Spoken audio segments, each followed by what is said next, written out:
moment on this conference that I went for in Nairobi, when the South African Minister of Transport stood up in the gathering where there are political parties from all over the world, and he said to me, he said, I want to applaud Liberia because your election was so tight, hotly contested, and President Bouazizi only defeated President Weah less than 30,000 votes. And yet, President Weah conceded. He said, you people should continue that democracy. I was proud. I'm going to say anyway, therefore, President, we have to concede and keep our democracy on the path it is. It's something, of course, I'm proud of, and I'm happy he did that. I will praise him any day for that, because not many Africans can do that. Look, let's stop all these political noise. When people do something good, praise them. He could have stayed in power like other people. Yes, he could have done that. When President Bouazizi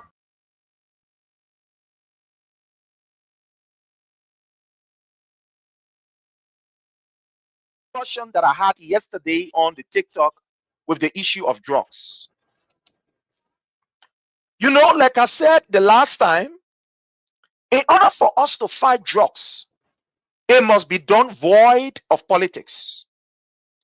When you try to bring politics into it, then you defeat the actual essence and the reason why we should fight it.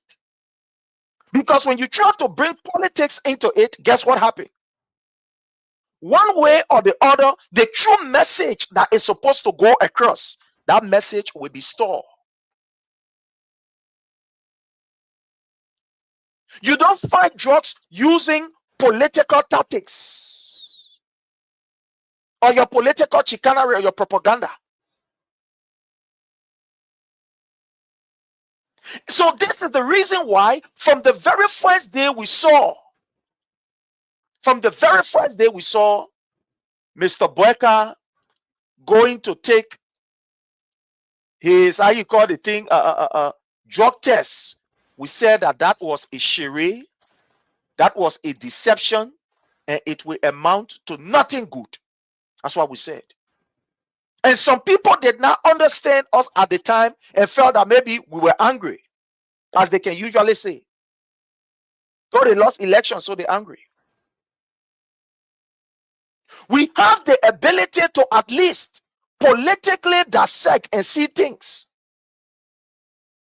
and make what we call a very accurate or almost accurate guess of some things, because we've stayed long around. We've seen so many political institutions and observe. So sometimes when we make these guesses or these infers, you know, when we make them, sometimes it is 98% truth. It's always in the 90. So when we saw Boyka taking on that political approach to think that he can fight drugs, we immediately condemned it from the very beginning and said that this is not a serious approach. This will not amount to anything serious. We said it. Lo and behold, true to what we said, fellow Liberians, we are seeing it today. Drugs in Liberia is on the increase. And this was the number one message that was used by Mr. Boyka and his people, that when they take over, the issue of fighting drugs will be uncompromising. They will fight it robustly. They will fight it without, favor. They will put their all into it. They will put resources into it. Who told you that Mr. Boyka and his cronies are not aware of the challenges that we have had in previous? They understand that we have had challenges, even under the United Party government, under the CDC government. So the progress that the CDC government made, they were coming to see how best they can be able to improve on the progress, and be able to see how best they can, tackle seriously the challenges. Over there. Okay, why up to this time? Even assuming, because I listened to them on their show, Cash Reloaded, the Elite Reloaded, I listened to them saying that the individual in that show is not the minister, it's somebody else. Let's assume they are saying the truth. It is somebody else. That person, do they have passport to rape anyone? Let's assume it's somebody else. That girl in that video, doesn't she deserve justice? Let's assume that's somebody else. That person in that video cannot be arrested and located. A Liberian girl, a Liberian lady is crying. She's grieving. That could be your sister. That could be your daughter. That could be your mom, your wife, your auntie, your grandma. She's crying. But yet, you have a government extremely wholly selective in their fight against rape. So we're just telling you about the report. So I'm telling you why this president has done little or nothing, because he appoints people surrounding him who have the mentality of rapists, who are raping. The issue of rape has increased, and as we speak to you, I'll just give you the number: 2,759. And the link is also in the chat room. You could share the link. You could share it. Now, that's just a report since 2013. And through all our region, you see the data. Whether good or bad, we were publishing, we were reporting. When you report, it suggests that you want to find remedy. You want donors to come in. You want the people to be aware, to be on the alert.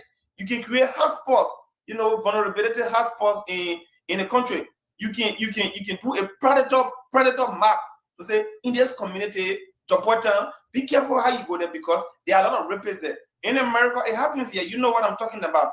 If a rapist comes in your community, he will register so that everyone around there will be on the alert. The reason why people can report is for these purposes. Why our government is failing to report, it is not on their official website. It's just so simple to deduce that because they are condemning rape, they are appointing rapists in our government, and they just feel proud. And it's second means, Prince, it's second means this government is careless about rape because they have rapists all in their government. That's just the simplest reason why they are doing little or nothing to fight rape. Thank you very much. Thank you so much, Honorable Dogbayu. This is really troubling when you look at this report. He's an expert. What is he doing now? That is there. No, there is no money to buy equipment, no money to buy new cars, to buy garbage truck. Prince, when I tell you the Unity Party broke it, I'm joking. Oh, Prince, no money. Wow. I'm deviating the topic. Let me say something very urgent, because it's dear to you. You always flagging the judge something, the judge situation. Prince, reality, new info, new intel in the country. Prince, you believe the new group of the anyone who have in-train DEA bosses? Yeah. And they have it. Prince, let me tell the followers here. You remember when they you remember recently the new group, when they got DEA, they arrested a judge in a gallon of oil. You can remember that video? Yeah.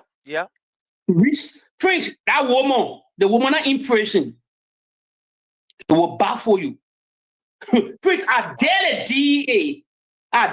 DEA to carry camera to that person. Everybody know the woman's face. The woman they arrested with drugs recently. Drugs is not bearable. Drugs is not bearable. Rape is not bearable. No prison, no saw abuse or well, that woman not in prison. Prince, that woman. The people that they display, even the Liberian people. Prince, I want know the DEA put that particular woman. The woman is not in prison. So where is the woman? Justice is not bearable. Rape is not bearable according to our law, the law that were passed by the legislature.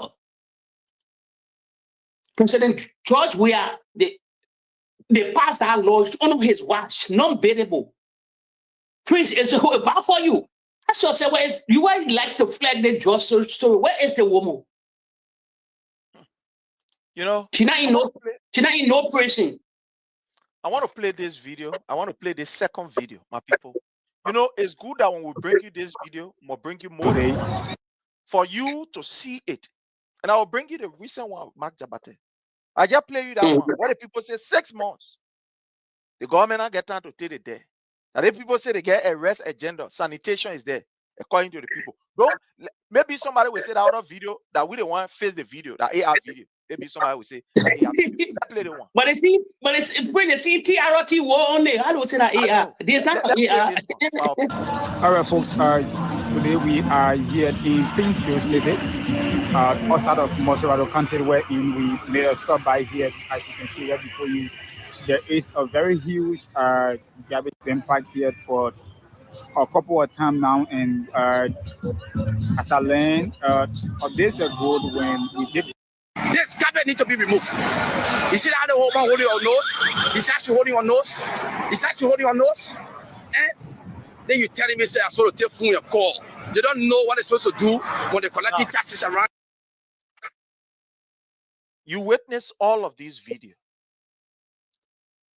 Does this look like a government that have any strategy to be able to take care of the issue of waste in Liberia? But yet these people boasted yesterday that they have the expertise. So where is the strategy? Or where are those strategies that they have in order to tackle waste? Where's the strategy that they have? Because if you claim that you know it, you must have a defined strategy. That this is what we want to do. We want to do this. This is what we're going to do. This is what we're going to do. So listen, the second to the last video you just played, right? That video it brings sorrow to my mind. It tells me that the next generation in our country will be born very sick. You can see marketeers, I see people with food on their head. Look, I'm talking about the place in the middle of the road. The second to the last video you played, the YouTube video. Yeah. And that video I was just watching, it was posted, I think 6 months ago. That was 6 months ago, Jake.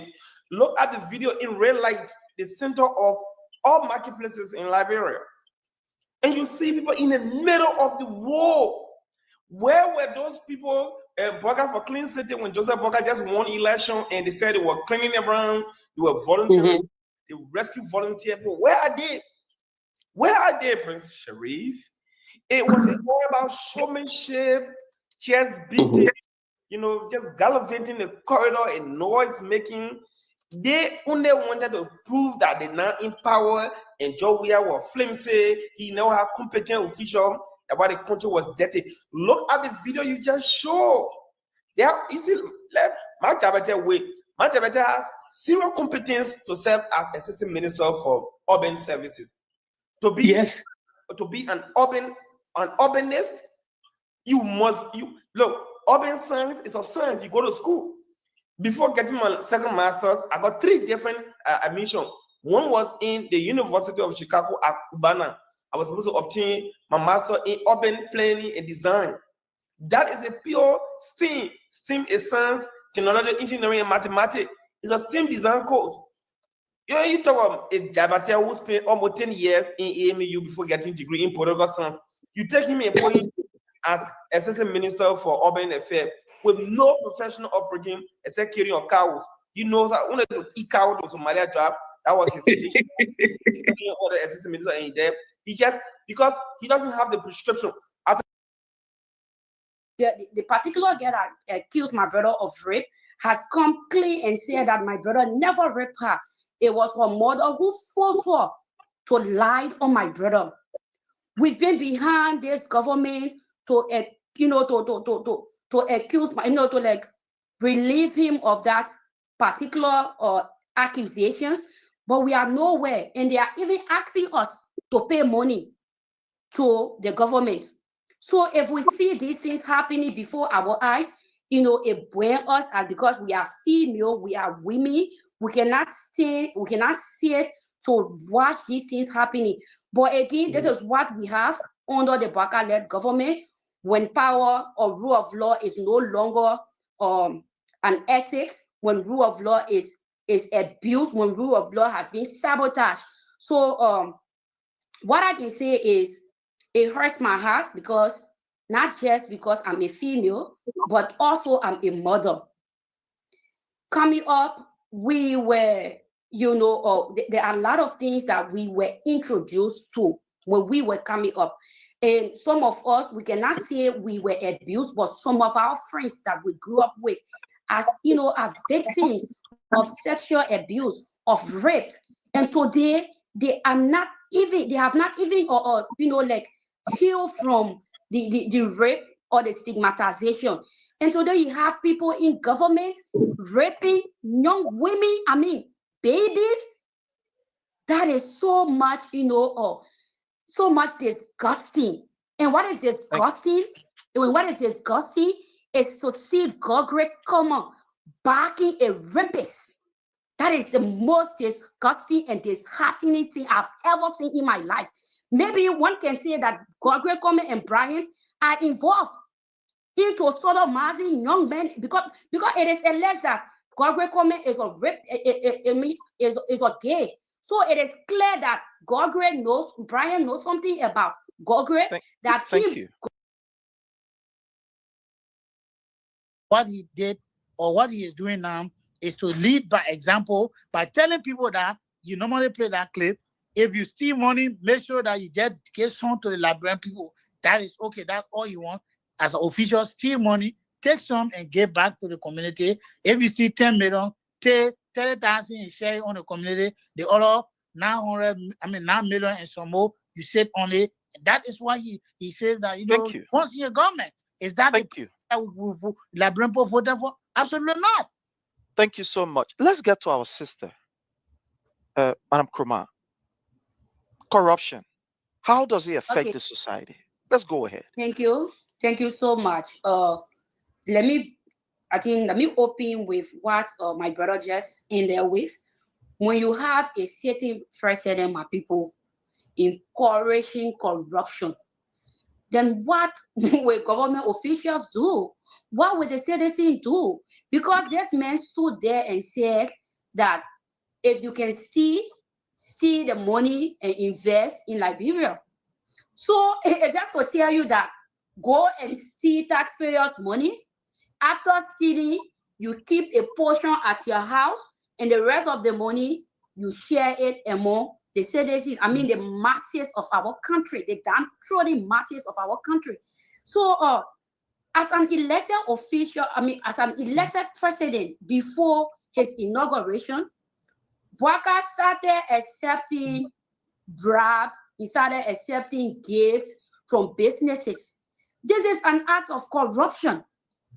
No scientist will come from heaven or no angel will come from heaven and tell us that, Bwaka would just be sitting down. A Bwaka of yesterday would just sit down, someone would just bring money and give it to him. No, because this man told us that he was living alone.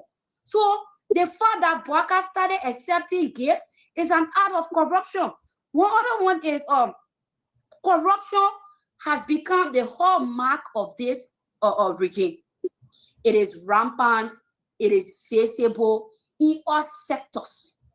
Corruption is just like, sorry for the expression, just like a prostitution in our country.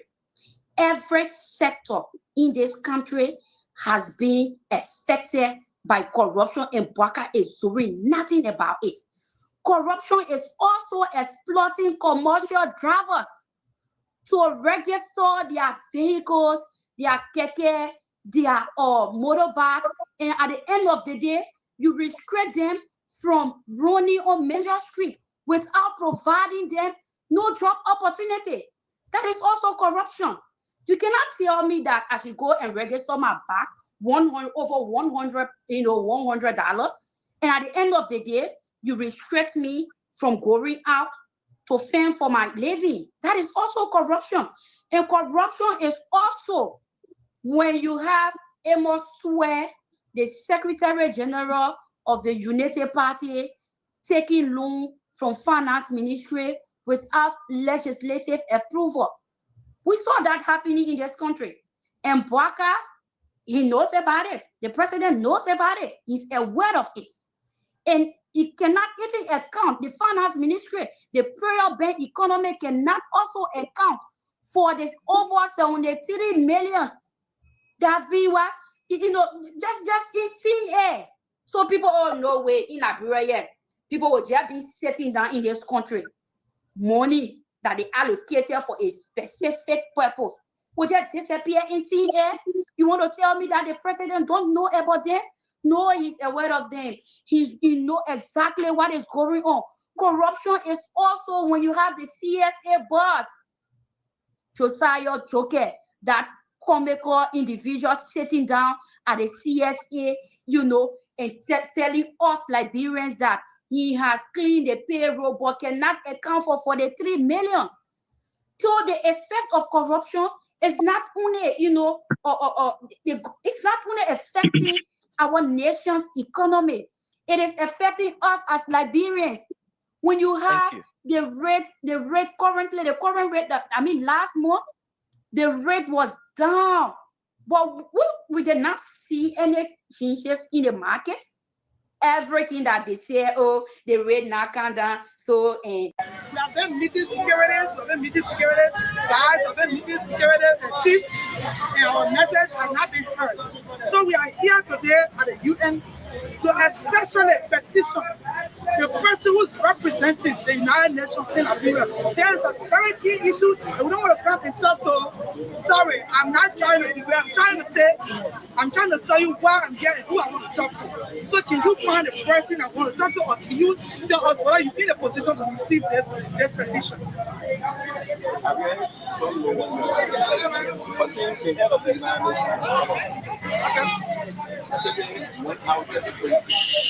Tell us who you are. Head of security.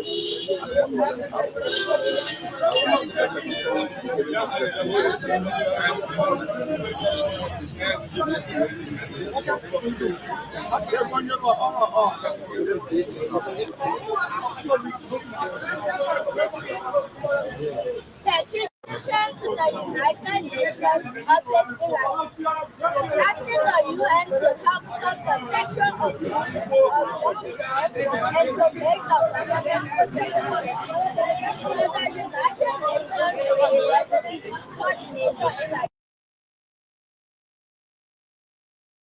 All right, so fellow Liberians, home and abroad, again, we want to use this time to welcome each and every one of you, as usual, under the Palava Hut. We want to appreciate your presence here, as always, and we want to say to you, do us a favor.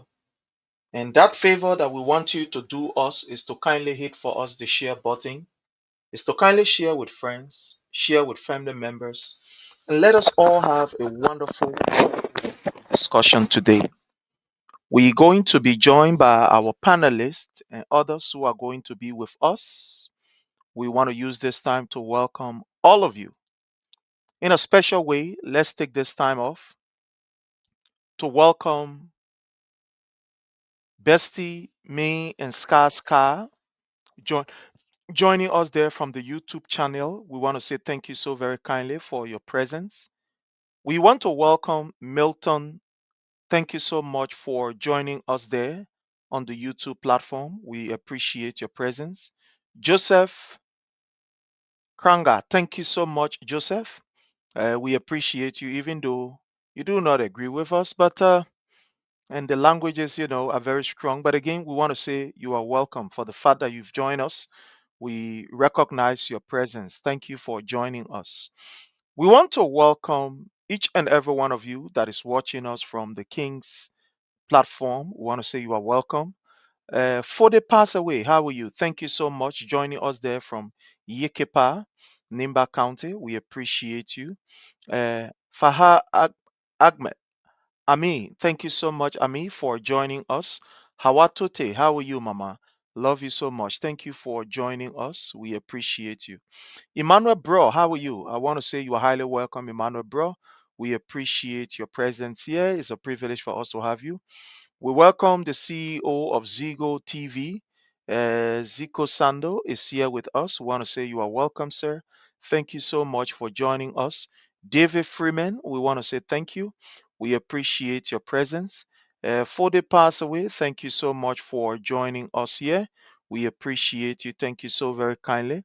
We want to use this time to recognize Roland B. Yomi, the lead or the moderator, the host there for the Zigo TV in Liberia.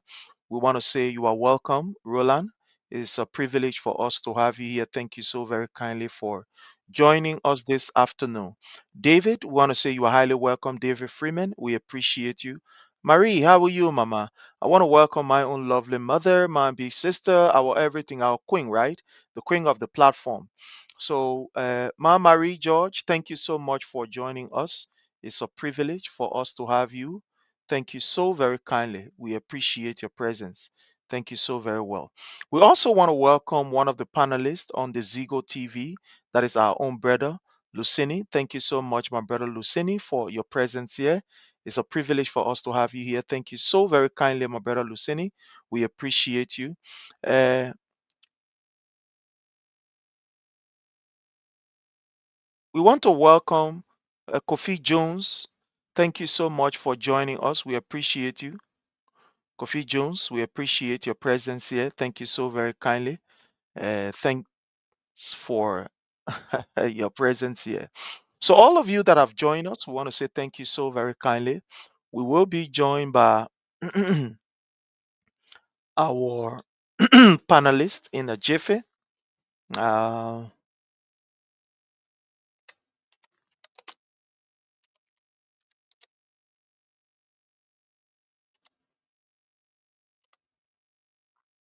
we will be joined by our panelists in a jiffy, but before that, we want to discuss something which is not on our menu, but I believe that is important for us to talk about. It's very important for us to talk about it. Even though, some of these things, somebody will say, you're not serious.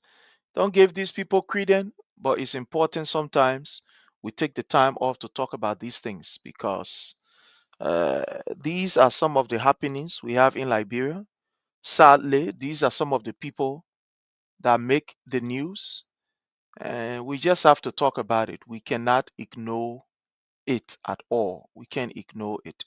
So let's have a wonderful time. Let's have a good discussion. Huh? Yeah, let's have a wonderful and a very great discussion. Let's let's do this together. Let's do it together. Yeah, let's do this together. Let's do this together. So I'm trying to find what I'm supposed to find here, and then we can start to talk about what we are supposed to talk about. So again, as usual, we ask you to hit for us the share button, share with friends, share with family members, so that all of us have a wonderful time. Those of you that joining us from all the other platforms, we want to say thank you so very kindly. Those of you that joining us from on, X, we want to say thank you so much. Those of you that joining us from Instagram, we want to say thank you so very kindly. So as usual, hit for us the share button and let's have a wonderful time. Jonathan, thank you so much for joining us. We appreciate your presence here. Thank you so very kindly. So at this time, we want to go backstage and as we welcome, our co-host in persons of the Honorable Randolph Masekwe Duwayu. Honorable Duwayu, how are you, Chief? Well, we're doing very well, my dear brother Prince Sharif. We're doing very, very well today. We are so happy to be in your studio very soon. We're gonna put the video on. Today is Monday. It's always a corporate Monday. It's always a crazy Definitely. Monday. It's always a disturbing Monday. I'm out mostly in the field here working Yeah. with some farmers and engineer trying to do um, and some environmental health and safety safeguard and safeguarding the environment, safeguarding the food we eat, the energy we generate, ensuring that everything is sustainable. So, After school, I'm on my fellowship to get my fees paid. My second master was a tough journey, so as part of my arrangement, I should have a 1 year engagement with some farmers and some engineer working in the field. It's just part of the normal routine. So mostly when I'm out in the field, it's tough issue. So you already know the drill. But bro, we are here to do what we ought to do best. We are here to inform the Liberian people. Very interesting topics we have learned up today. So we beg your indulgence to just do us a favor. Just press the share. Our work is to disseminate the information in the circumference in the presence of reasoning, logic, and nationalism. That's the disco we bring. That's the disco we have. That's the disco we intend to have with you. Not a disco based on deception, not a disco based on lies and dishonesty, but it is a disco grounded in real reasoning, in a duty to your country.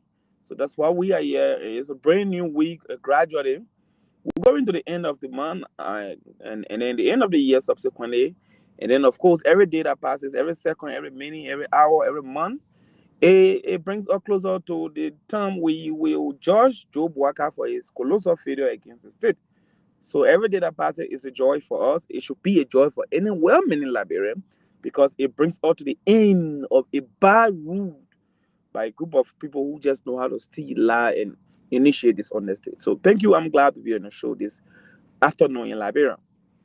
Thank you so much. Thank you so much, Honorable Dubayu. And again, fellow Liberians, we just want to re-echo. You can do us a favor, hit for us the share button. Invite as many persons as you can invite, and let's have a wonderful time together. Let's have a wonderful time. Ben Williams, we want to say thank you so much for joining us. It's a privilege for us to have you here. I know we have several issues lined up on the agenda today, which we are going to straightly jump into. Last week, there was a disturbing news at the, I think, Martha Totman Memorial Hospital in Grangedia. I stand to be corrected on the hospital name. Yeah, The that's name it. of That's the Martha Tubman Hospital. okay, the Martha Totman Hospital. There was a disturbing news at the Martha Totman Hospital where uh, information that we gather was that an unknown individual walked in the hospital, dressed in disguise, took the child, a newborn baby, from a lady who has just given birth, Yeah. and left from that particular building. And that individual left with the child. And there was this particular, kind of outcry by the citizens of the county and also the hospital authority. And as they intensify their search, we got an information that the child was found.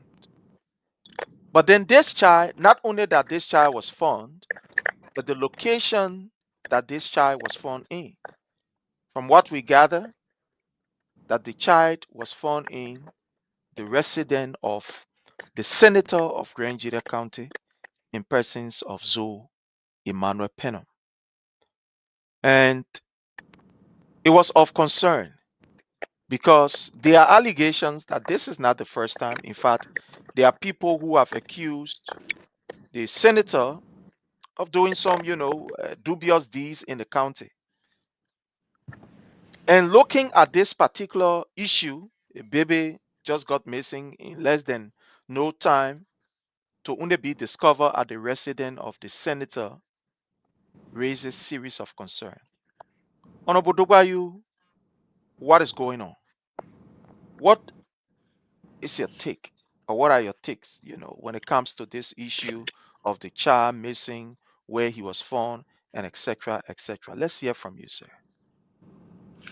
Okay. So, firstly, let's say that we are grateful to God Almighty that the child has been found. That's the most important thing. So, in the code of competent jurisdiction, there's something they call the fast. The fast and the issue, you can't change these things.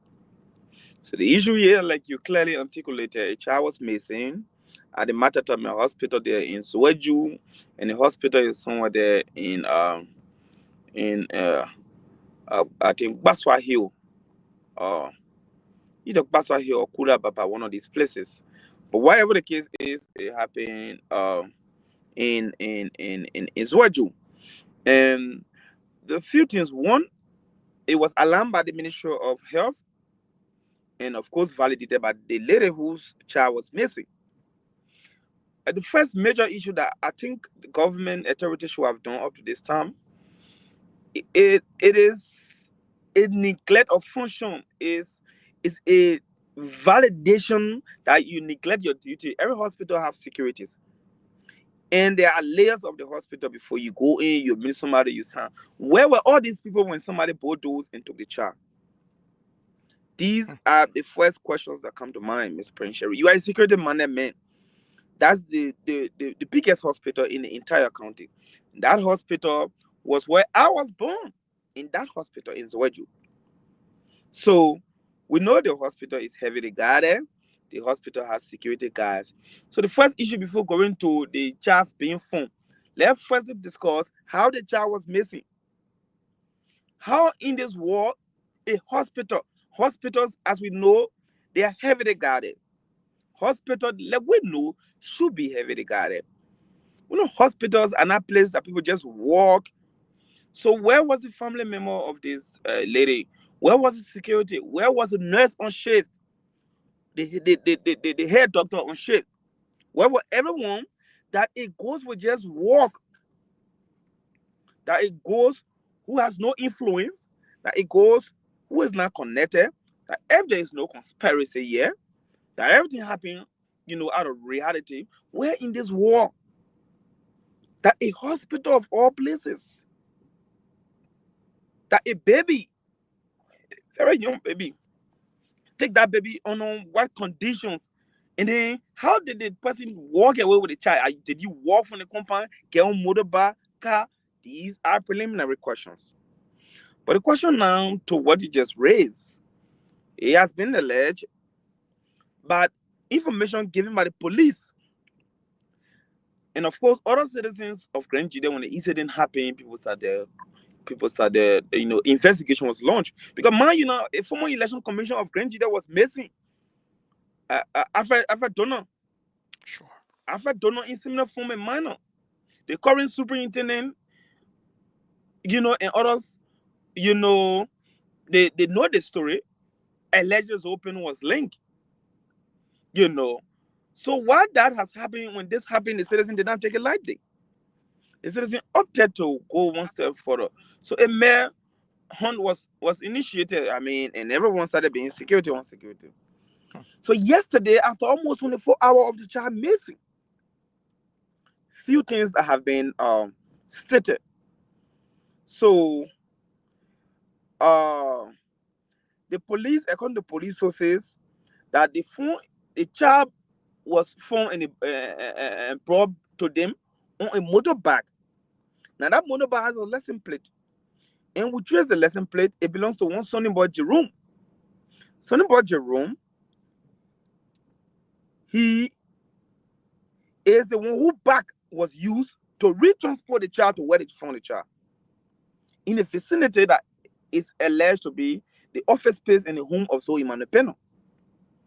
Interestingly, my dear brother, this Sonny Boy guy who owns the motorbike, this Sonny Boy guy who, said whose bag was used to transport the baby to a lady in a yard of Zopeno, this guy is an ardent, new, and unrepentant supporter of Zoe Manepeno. Beyond the motorbike being for him, beyond the motorbike being found beyond the motorbike being transported to bring the child in the yard, this guy is a known supporter, like the way you say Prince Sherry, everybody knows he's a sedition. So why is it after this child is missing? Nobody know how the child was taken from the hospital, but we know how the child came back. So the question now is, who took the child? Where did you get this child from? Who passed the child over to you? And on what arrangement was made for Sonny Boy Motorbike to be used as a vehicle to transport the child? And this child wasn't transported to the police station. This child wasn't transported back to the hospital. But in a community that has a close association with Zwedru. He a community alleged as per the information we gathered from the police.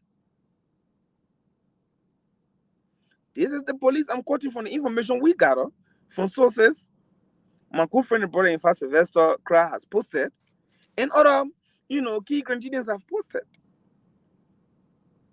And so we are now asking these basic questions.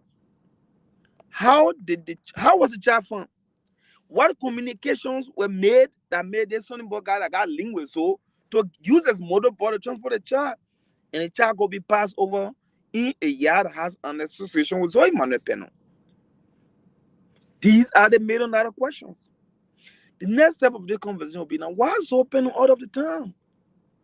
Why is Zoe Peno? Why his name is always in tango? Why his name is always surrounding clandestine behaviors? Now I'm not trying to accuse Zoe, but giving all of these information, giving the background that I just laid consistent with the information we receive from sources, and it has been all on social media. There was a blog yesterday that posted that said the child was found in Zoe Peno house. So for me now, as a politician, I was say maybe because there was a clip where Zoe Peno saying a bad top for baby mother. So maybe you go bad top, we don't know. But it is only Zona who can tell what the child was doing in his compound. He needs to deny or admit. A statement has to be made by Zoe Peno, because this is getting out of hand. It is scary that a baby, a very young baby, mysteriously lost from the hospital. The next day, the child reappears in a compound supposedly that has link with Zoe Manuel Peno, a senator of a major county. To this point, no statement from his office. This is something we need to take further, fellow Liberians. This is war of politics. We're talking about a baby here carrying his mom belly for 9 months. This mother stay on anguish, pain. The pain of bearing a child was still fresh upon her. Welcome, Pastor Sose. The pain of bearing a child still fresh upon this lady. And mysteriously, in less than 24 hours, few things have emerged. This child was found. We don't know up to now.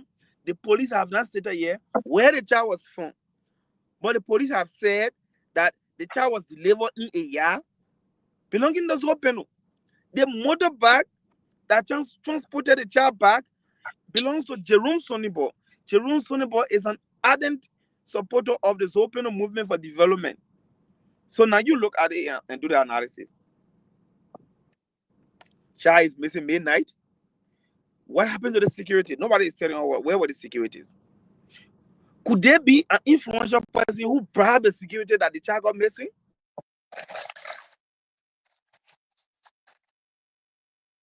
At Atama Hospital, Pastor Sosa has a close association with Grange.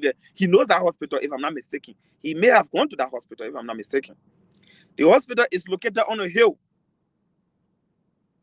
It's located on a hill. I was born in a hospital. And before it used to be the end of the town, but right now Grange has expanded. That hospital almost like in the middle of the town right now. So how can a ghost just walk in a hospital, a protected environment, and takes a baby? In less than 24 hours, the baby resurfaces. Now, in conclusion, let me say this. That baby needs to be, in my mind, taken to Morovia for further, medical examination. Because within that 24 hours when the child was missing, what was the child eating? What was the child eating? Where did the child sleep? Now, we are Africans here. So we don't know what spiritual ritual has been, said over that child. So that child needs two things. That child needs spiritual cleansing, and that child needs thorough medical examination. Because we don't know what went on. And now the police too needs to go further and ask further question. How is it the child was found? It wasn't delivered to the police station, but around Zoe Peno's office and his compound. How is it the motorbike that was used to transport the child back registered in the name of Zoe Peno's supporter called Sonny Boy Jerome? These are basic questions we try to ask as citizens of Grange there, because this is scary. Our county name, if it's now election commission losing, if somebody living in the bush, is like farmers, the must see people coming and taking farm. It is baby getting missing. Few days ago, we saw again. It said somebody gave child bread with I think we either dog or pig. This is embarrassing. Pig. This is embarrassing for us. And so this one, when our senator name is linked, he should not make a statement and go further to clear his name, clear his side of the story. That is where I can conclude for now.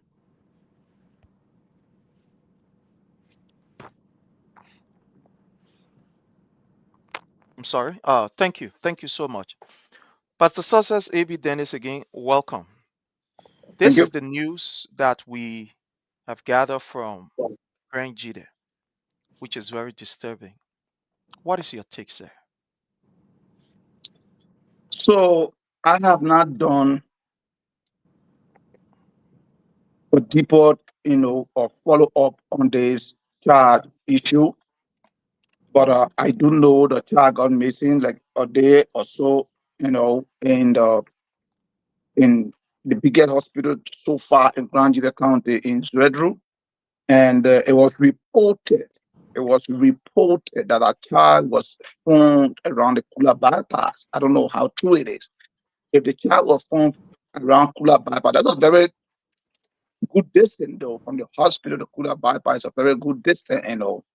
So the Gwet Orlando was saying, Zoe is being implicated by other Grandidians. They are saying, oh, the child was found around Zoe Penal compound.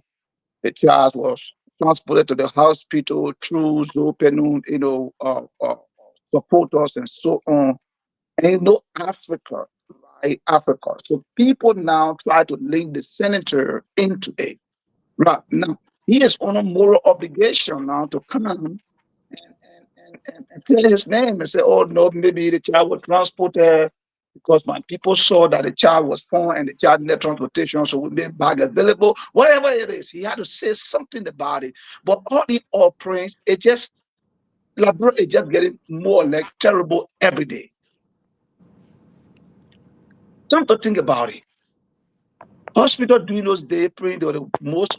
Even if you left the hospital open and you went home, people were so afraid to even enter a hospital, like churches, like malls, to carry on any clandestine act during those days. What are those days today? That people are so brave that they can go into a hospital and take a baby and do away with the baby for reason best known to themselves. It's scary. It's scary, right? It's scary. So Zoe being the senator, and even if Zoe was not implicated, Zoe is the senator of Grand Jide County. I think he's the senior senator, right? And if he is the senior senator of Grand Jide County happening in your county, you should claim your concern.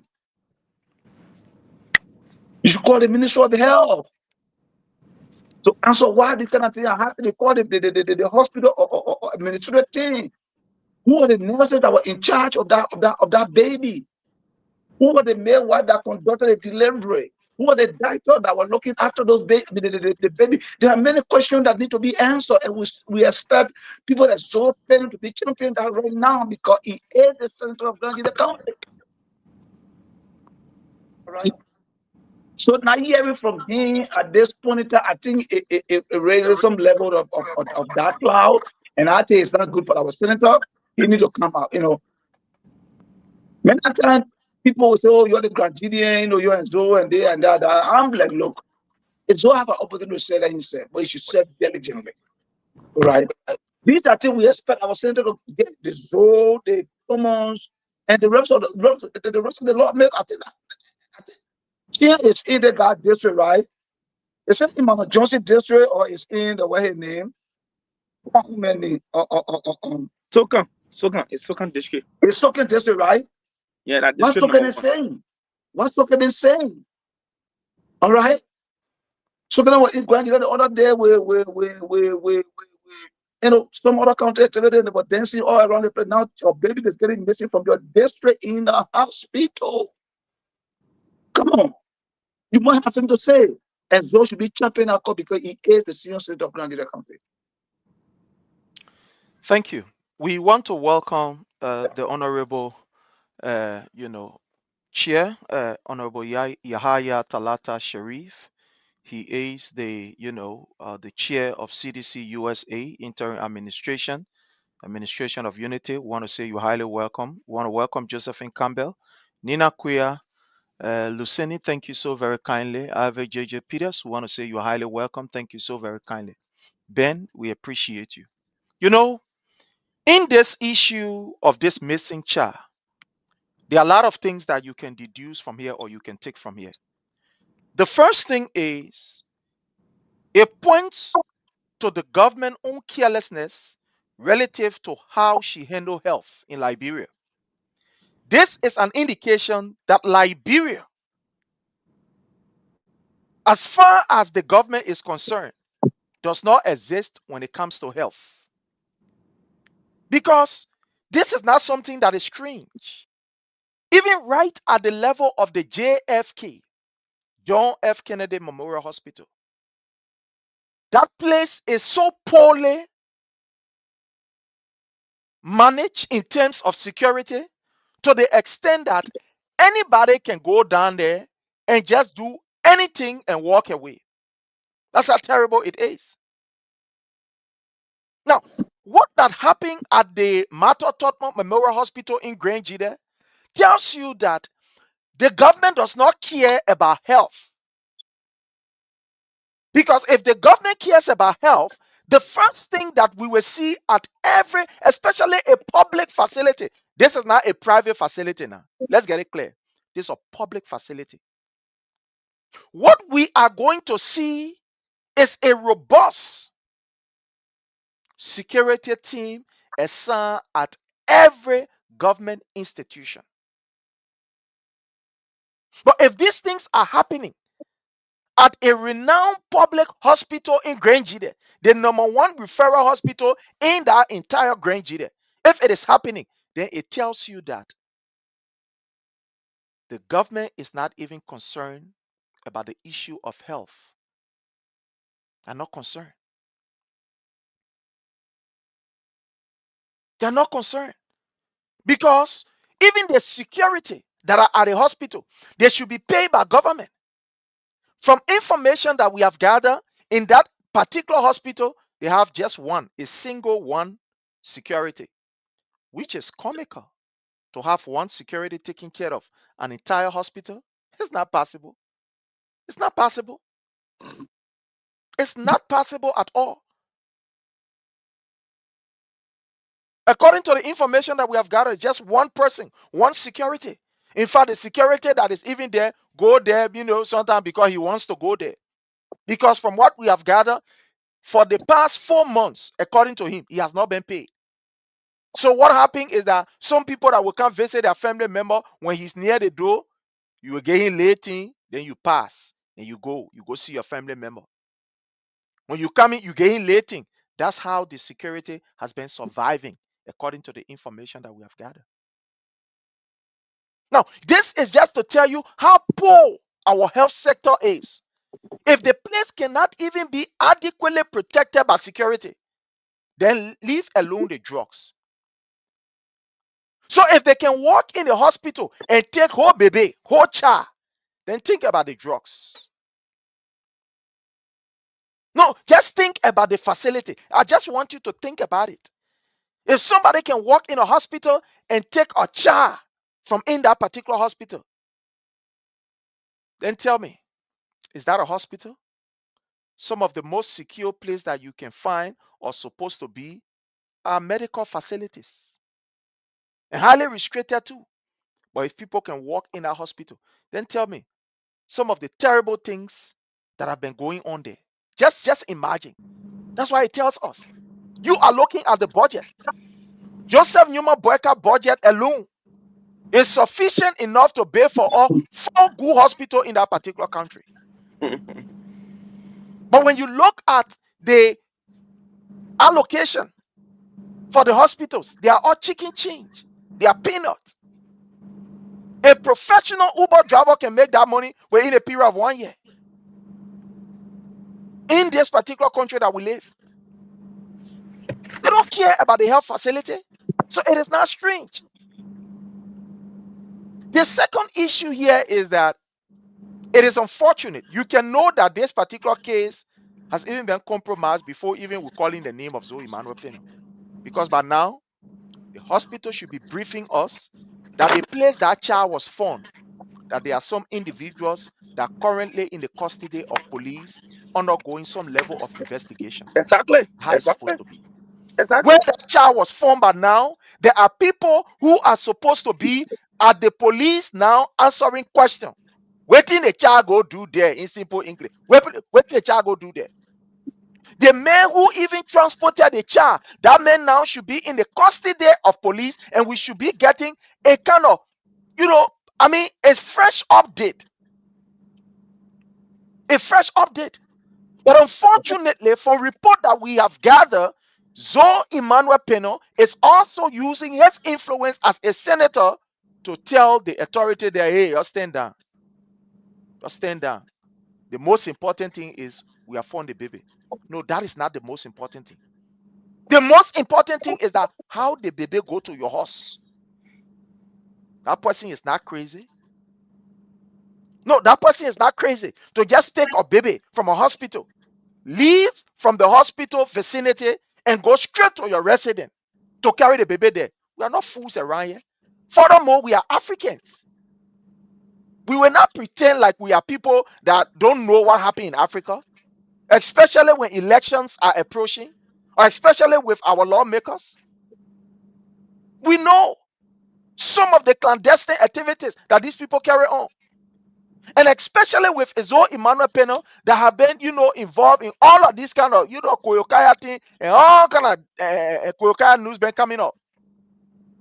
I remember in May of 2026, there was an allegation 2026 or of, sorry, 2024.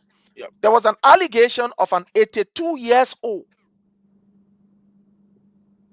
man that was the disappearance of a 90 years old man in Grangeda County there. According to the information that we gather, that this 82-year-old man identified as John Ware, was involved in the mysterious disappearance of one, Peter Flan. And from what we gather, this particular guy by the name of John Ware had a very strong connection with the same Zoe Emmanuel Peno. Oh. The same Zoe Emmanuel Peno. Now, let me bring this information for you all to see it. Let me bring it right here and put it here so that you guys can be able to see. Here is it right here. Where is it? Here's the information. Wow. There's the information right here. So this particular guy who was linked to this particular disappearance of this particular Peter Flanger, this 82 years old man by the name of John, it was alleged that this man have a very strong connection. In fact, he was one of those that was actually, heading the campaign team of Zoe Emmanuel Peno. And according to information that we gather, that this particular Peter Flanger just disappeared mysteriously. Only for them to, do a vigorous research and search around. At the end of the day, this particular Peter Flanger was able to confess. Sorry, how you call John Ware was able to confess that, oh yeah, and the man, yeah, that my friend were together, but I know and where he go and where he go. Up to today, as we speak, this man was taken from the prison, and according to what we gather, he is now in Ivory Coast through the influence of Zoe Emmanuel Peno. They took him from the prison, and he is in Ivory Coast. So it is concerning for one person named to just be in all the kind of koyokaya thing. Every time there is a missing person, every time somebody is missing, it is surrounding around Zoe Emmanuel Peno. What is going on? And it's unfortunate that up to now, Zoe Emmanuel Peno have not come up to even say a word. A word. Let's even agree that it happened yesterday. The baby was found yesterday. But what happened today? That there have not been a single statement from Zoe Emmanuel Peno. We are here. I don't know whether maybe he has said a word, but I've been searching before coming on. And I've not heard or even seen any post of Zoe Emmanuel Penham saying anything about such. This is concerning. You as a lawmaker, for this kind of act to just continuously be surrounded around you. If it is not Zoe here, that's Zoe there. If it is not Zoe there, that's Zoe. This is scaring. This is really, really scaring. This is scary. It means our people are not safe. No, not It at all. means the security of our people is seriously compromised, because that should be one of the places that should be very, very secure. Very, very secure. The hospital, it's not all areas that you just go there and just anything just happen there. No, it's very secure. People are even careful with the way they go to the hospital, go and visit other people and stuff like that.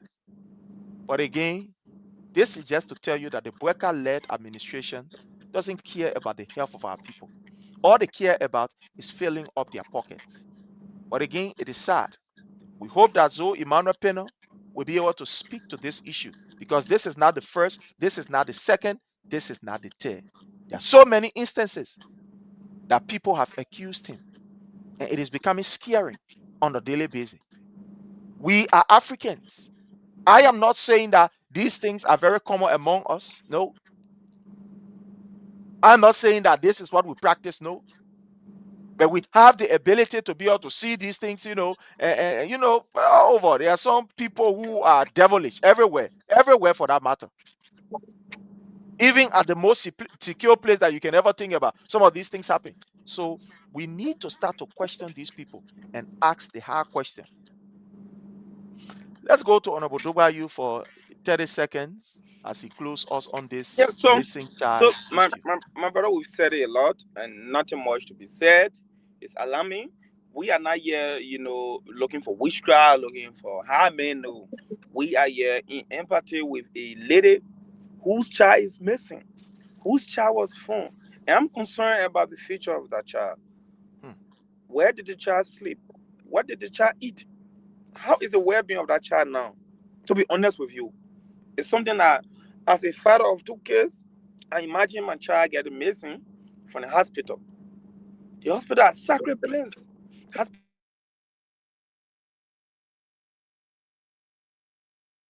Hospitals are sacred places. So if a baby can get missing from over there, imagine how many other sick people, helpless people, how many people who can talk, bobo, and other people, baby who can cry, baby that can cry and make noise. Especially very young baby that they can make noise. Yeah. Imagine somebody being brave, taking that baby, walking with the baby, and nobody sees you. That tells you the security of the state is vulnerable. That's no politics. That's no politics. Land Sunzo is not even attached. I mean, just for the sake of this conversation. The fact that a baby will get missing from your hospital is a bad signal for our country. Very bad signal. That just the security risk aspect of it that really it scares me. And as a person speaking here to you, more than 80% of my biological family member are in Zwedru. And in Grenada, that's the biggest hospital. And people getting missing there, you say this doesn't concern me. I'm concerned about the well-being of people who grew up together, my family members. Today is that woman, tomorrow it could be anybody. And I don't want the lady to stop them. If she doesn't have the voice, we will speak for her. We need investigation. Our child needs to be taken to hospital. Now it is government responsibility because that was government hospital. That's government's facility. That lady can sue. There must be right now, they need to take that baby to go do the hearing test, the sight test, the voice test, the test for the sincerity due to their feelings. To do mental stability test, you can do everything to know what a child is. All of these parameters needs to be, assessed on that baby. And scientific notification must be given. A test to that the child is okay, and in the future, nothing will happen to this child. Or if something contrary, the government should take the blame for what happened to that child in the future. Because right now we're only seeing the baby now. The baby can talk. You don't know whether the baby is a Saka right now. You don't know whether something has been deposited in that child that will germinate later and become a breeding. Sure. I mean, and these are the real concerns here, and these are issues that I think we need to flag beyond this platform. We need to make this a priority. That's a baby. That baby could be president of Liberia. You just don't know. So that's how I can conclude for now on the topic. Thank you so much, Honorable Dogwayu. Yeah, Professor Sources AB Dennis, let's hear your conclusion on this issue, sir. I mean, we can't say much than we have said already. The thing is, like you and Ronald already said, but I know it's not one of the elephant from the Sapo National Park that walked with that child back to the hospital. No, the child was taken on the back. So the first land of concern, we don't know who took the baby, we don't know where the baby came from, we don't know where the baby were, all those stuff. The first land of contact was the man who took the child back to the hospital with the bag. Hey, my young man, where did you get the child from? Oh, I saw the child beyond, one or tunnel or one city or one maybe Peter house in Kulababa. Okay, let's go there. Mr. Peter, yeah, this house here. They found the baby at the back of your house. Do you have anything to say towards it? Do you have an idea? Then you beginning, some level of inquiry to know how that child left the hospital. Because there must be a root cause to it. But if only find the child, it is the end point of this entire issue that it raises, a serious concern. Then we have to start asking ourselves the question: how come or why? Or if the child was okay, let's turn it around. Let's assume the child was adult Zopen child, the child was Representative Johnson child, the child was Wayne or Jeremiah Soken child. That child was the superintendent of Grand County child, and that child leaves the hospital. That child is born today. Is that how they're going to handle it? Is that how they're going to handle it? No. They will put you far beyond where it is right now. Because why? There's some kind of elite child name has been mentioned, so something should be done about it. But when it comes to the ordinary Liberian, no one cares. No one cares. Thank you so much. And I will end by saying this. It is unfortunate that we've not even gotten a single statement from the chief medical doctor of the JFK, or the health ministry, sorry, the health minister, not But even Prince, you're until, right. Prince, let me get you corrected. You're right on that. It's the COM, the chief, the CMO, rather, the chief medical yeah, officer of the hospital. The person, they are the administrator. It starts with them. They should come first to make a statement. Let the health minister get involved and so on. So sure. you So are right on that. it's even surprising that the health ministry of the Republic of Liberia have not issued a single statement, because this is not just about Grand Jide. This is about the safety of our health facility. This is not just the safety of that particular child. It's about the safety of every individual that work in a hospital in the Republic of Liberia. So to see that up to now, the health minister of the Republic of Liberia, or those that are concerned in the health sector, they've not issued a statement, then this is alarming. Then it means that these people don't care. So it's Grand Jide. Oh yeah, it happened in Grand Jide. So that Grand Jide thing, they put talking there. Oh, that Grand Jide thing, it will happen there. So just think about other areas. In Grand Cape Mount, for example, in Lofa, for example. So it means that worse things are happening and nobody even care. The only reason why we are talking about this was because the community got together and said, no, this must stop. It cannot be. We make noise about it. We make noise about it.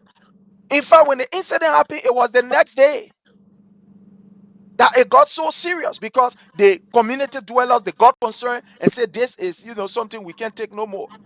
Like Honorable Randolph Dogba, you were saying, we need to go just beyond funding this child. There is a motive.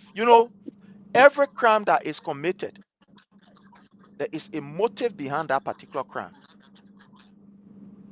So we need to find out the motive behind why that person went to that hospital, collected that child. So it's not just about funding the child. No. Funding the child doesn't stop there. That is just the first step to digging deeper. Because if care is not taken, think about some of these children. Now, this person in the hospital, they brave to go and take this child from there. What's about these children that are playing in the community? I mean, these children who are not at hospital in the evening time, their parents go on the farm and they just playing all around the place. Let's just think about some of these parents that do not even have the means to even say, let's make noise for journalists to come in or for press people to come in. And their children are in the yard playing. We all know in the interior how our people live. In the morning, our people will go hustle, they go on the farm. Sometimes they leave the kids home with either maybe the elderly one and they all playing in the place there. So if these things can happen to hospital, then think about in the yard where we don't have security.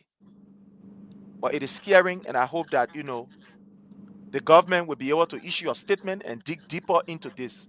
This is not only concerning Nigeria, but this is concerning the Republic of Liberia and how vulnerable our health facilities, are.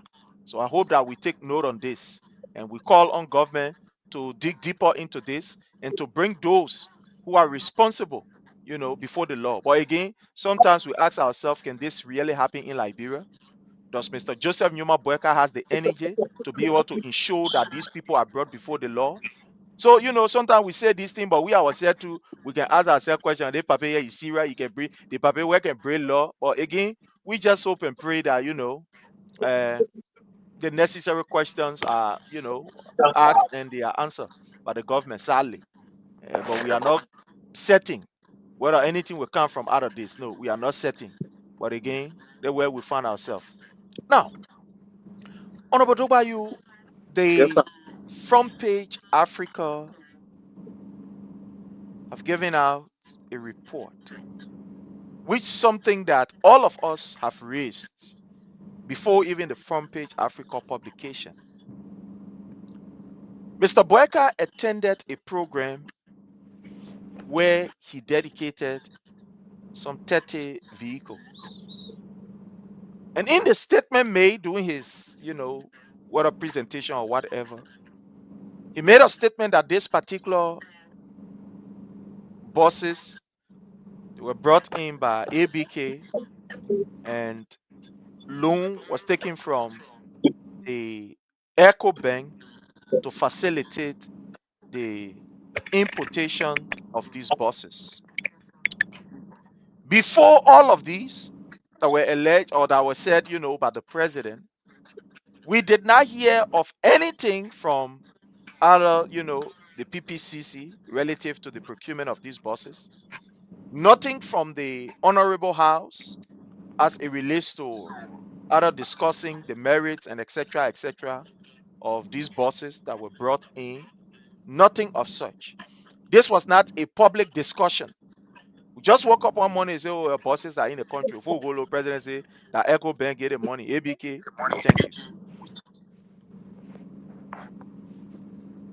What is going on? And from the report that we are looking at here, from the front page Africa, it is troubling because there are a lot of questions that have been raised by front page Africa. A lot of questions.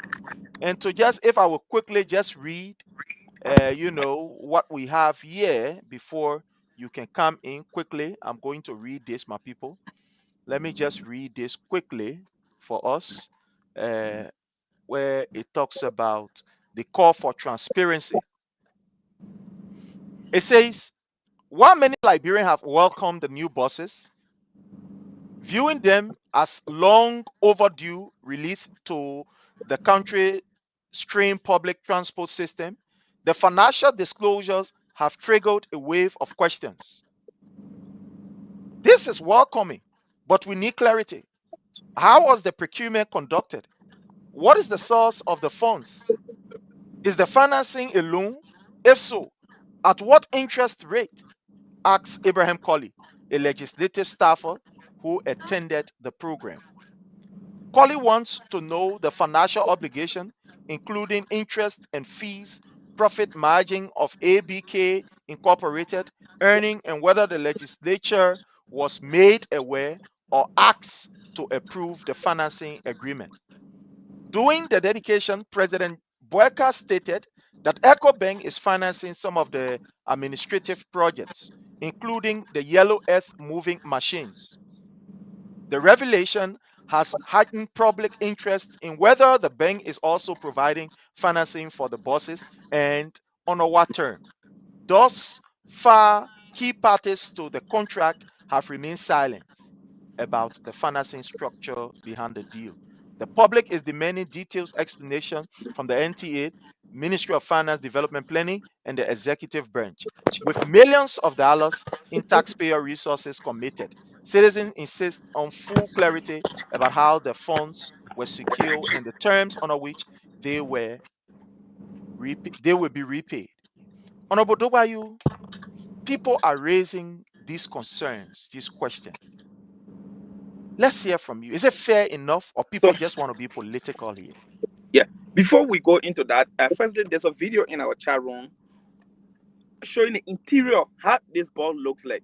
Then I'll get to the Sure. technical specification, then I get to the PPCC amendments from Page Africa and give him a conclusion. Play that video. There's an analysis I want to make, but it's attached to that video. Okay. It's a video So, that I want Liberians to see how this bus looks like. Inside the bus, that we signed $3.9 million concession in darkness. Inside those buses, $3.9 million. 3.9 millions. okay.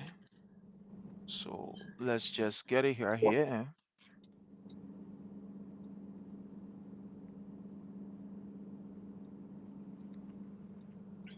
Okay. So here is it.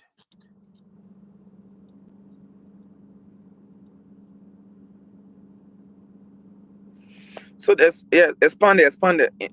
Yeah. There's something inside that bus. I want you to play it better. I want Liberians to look at Kenny. Right? If you look in that bus, Pastor Success, what do you see in that bus? Wait. It's playback. Yeah, playback. Now, if you look in that bus, you see fan, blue fan, like the fan you see hanging in your living room or in Douala or other places. You see the blue fans? The blue small fans in that you can just install when somewhere very hot. Here install type of fan. See inside the car, see the spacing. See, just look at the seat and look at the interior.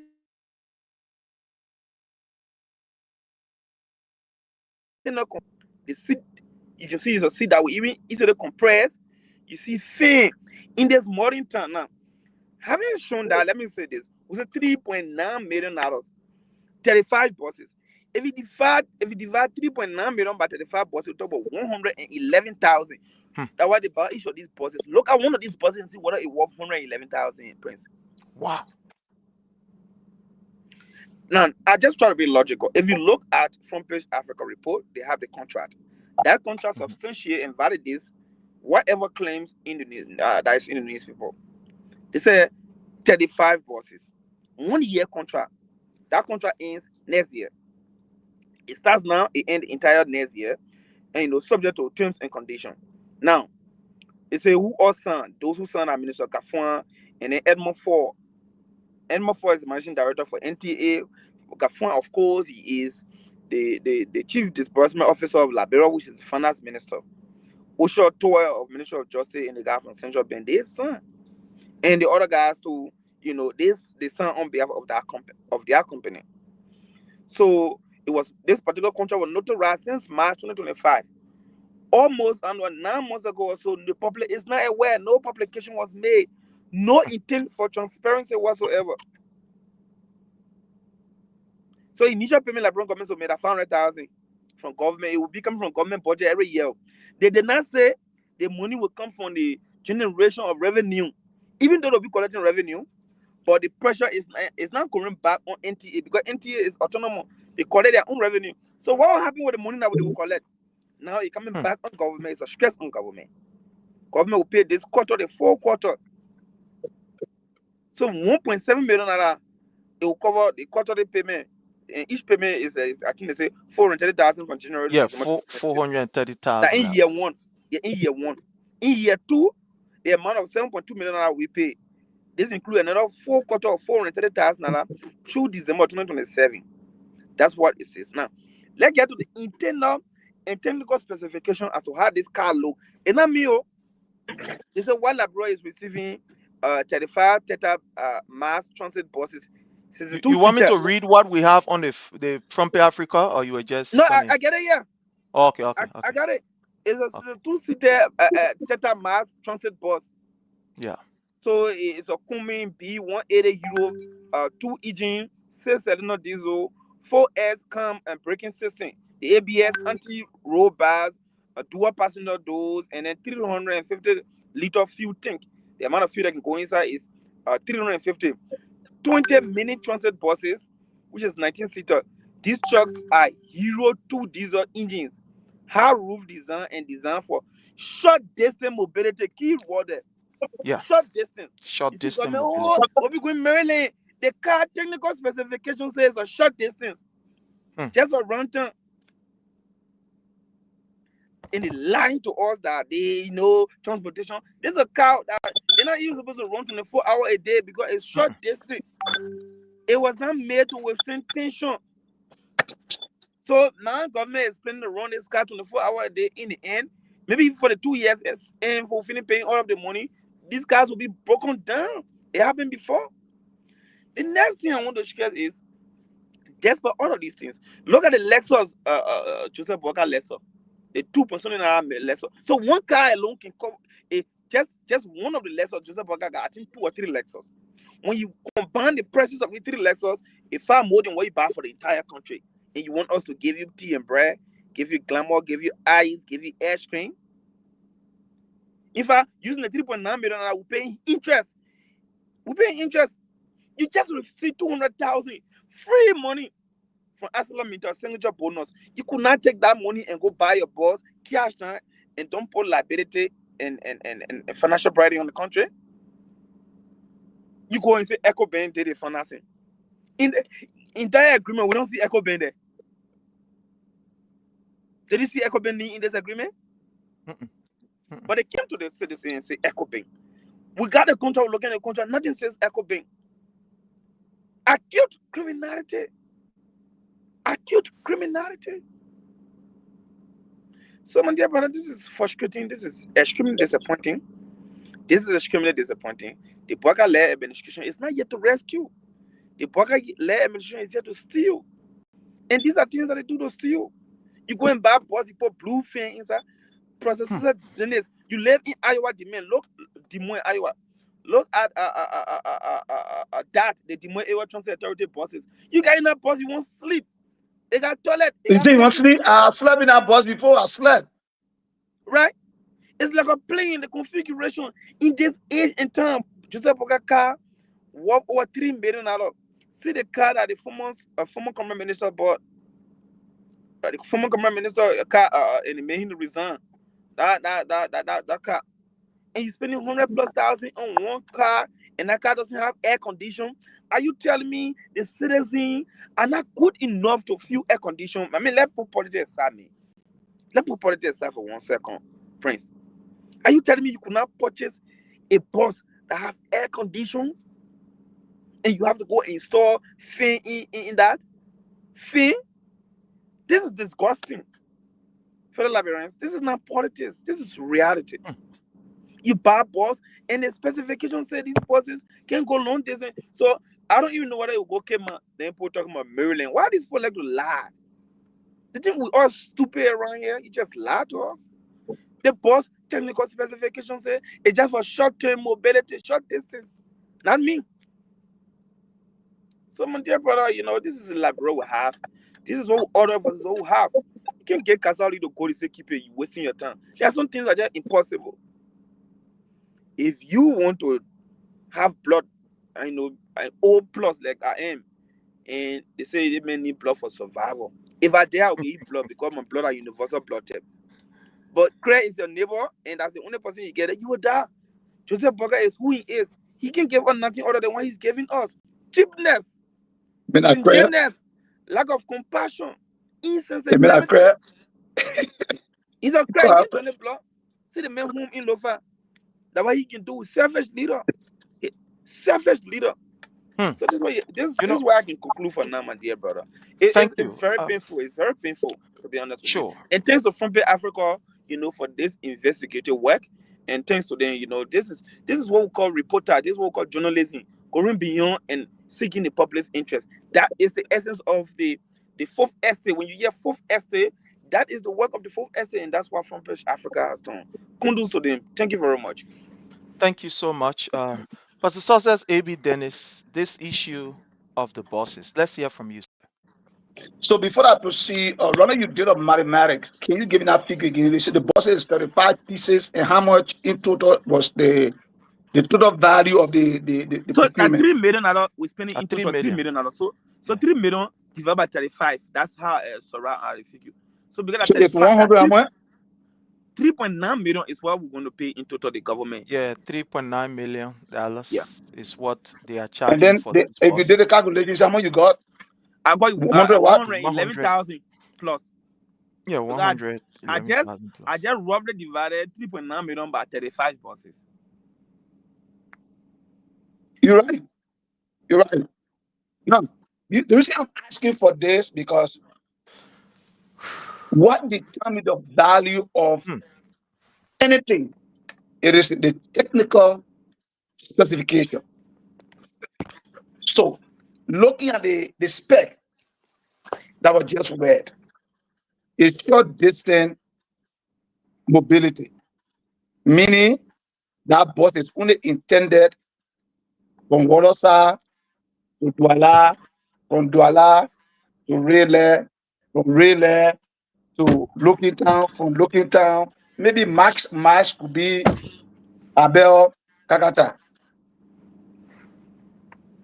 When you start to expand the box beyond those areas, what you're doing now, you're giving a short lifespan to Exactly. the boss, and then it will not serve the value, the lifespan. It will not serve that lifespan, thus creating problems for the monetary value of the property.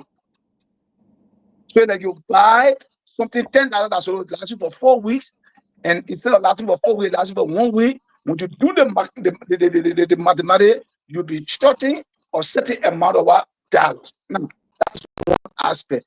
Another aspect is this. You see, when we talk this thing, people say, "Oh, you ain't like the country." These guys are just very much deceptive. And it's not good for our country. For me, I always tell people that put this politics aside and face what the reality is.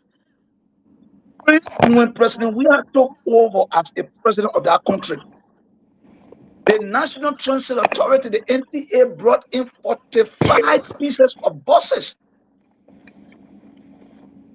These guys were on the media and telling the Liberian people that buses will eat. These are the same people today who want us to take them to McDonald's and buy them the ice cream or buy them or vendetta shake or buy them whatever they tell you to cool their chair for bringing 35 buses when they condemn 45 pieces of buses yesterday. When it comes to the issue of the law, the PPCC, the public procurement process of acquiring government assets. That's what they say, public procurement. Whatever the procurement does, supposed to be public. The Liberian people are supposed to see the specification of those buses, know the value of those buses before they were even brought to the country. You went and took loan from the bank, and our law said before a government take loan from the bank, the legislator must approve that loan. Was the deal sent to the legislator to look at it? Do the Liberian people know the terms and conditions of that contract or that loan? How much do we owe Echo Bank? It's the interest rate, like my brother or Dubai you were saying. So you can't take the country and chunk the country into deficit without letting Liberian people know to our legislator. Is that how? For me, these things are not surprising. These people are violators. They are breakers of the law. There's no law this government I ever respected. There's no law this government have come and said, no, you listen to the PPC or boss the other day. When they asked him about the yellow machine, he said our role when we went with channel to channel with the vice president is not to go and make a decision on how the procurement should be done. We want to get technical advice because when it comes to the procurement process, we have our hand inside. Are you serious? These are people when they talk over the line instead of bringing 300 pieces of a boss or wherever boss they call it from Ghana. When noise wake up, they left those bosses. When they started with the yellow machine, they said they were bringing those yellow machines. The first thing we heard was it was President Buchanan friend that gave me those machines. You guys can lie. From friend, it came to 85 million. From 85 million, it came to 22 million. From 22 million today now, we're hearing that it is Echo Bear that is about to finalize this yellow machine. So they want a friend donated yesterday, not to get back, and Echo Bear coming to finance now. So this government is noticed of lies. They don't have integrity. So integrity is a challenge they have because they lie anytime they want to lie. They are rude. They abuse anybody they want to abuse, and they can lie. Pray. So my brother, that's a situation we find ourselves in there. Nothing we can do about it. We get into contempt. All we need to do, we will just continue to flag this issue when they come out. Or we got into contempt for the next 4 more years. These are the things we were saying before the election that they didn't listen, they pour us into the calamity. All right? They pour into this calamity. These people will not respect any structure in this country. They call these people to break Liberia into pieces to ensure they do what they want to do. They will do it. They will do it. President Bokar breaking rules and regulations in the country is not news. It's a normal phenomenon now for this government.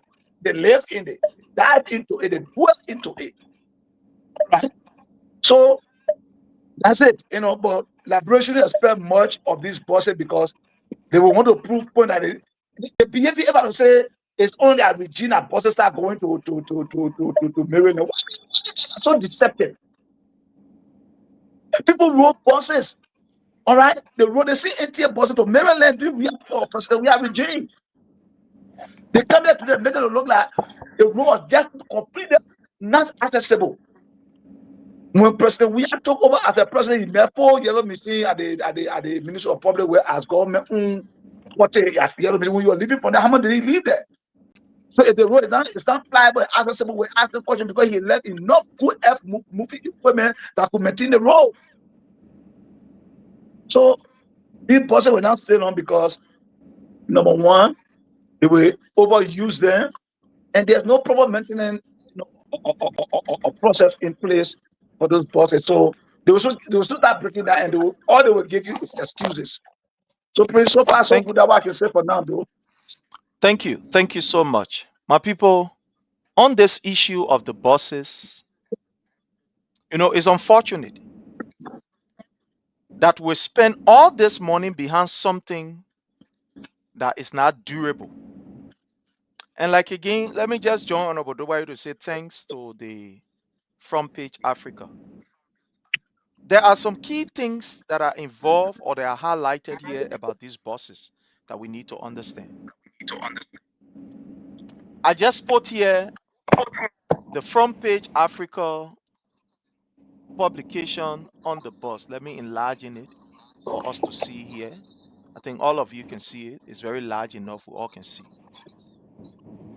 When you read this area that is highlighted here,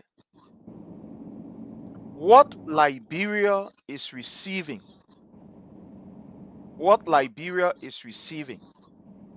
35 Tata mass transit buses. Let me answer this call quick, please. I'm sorry.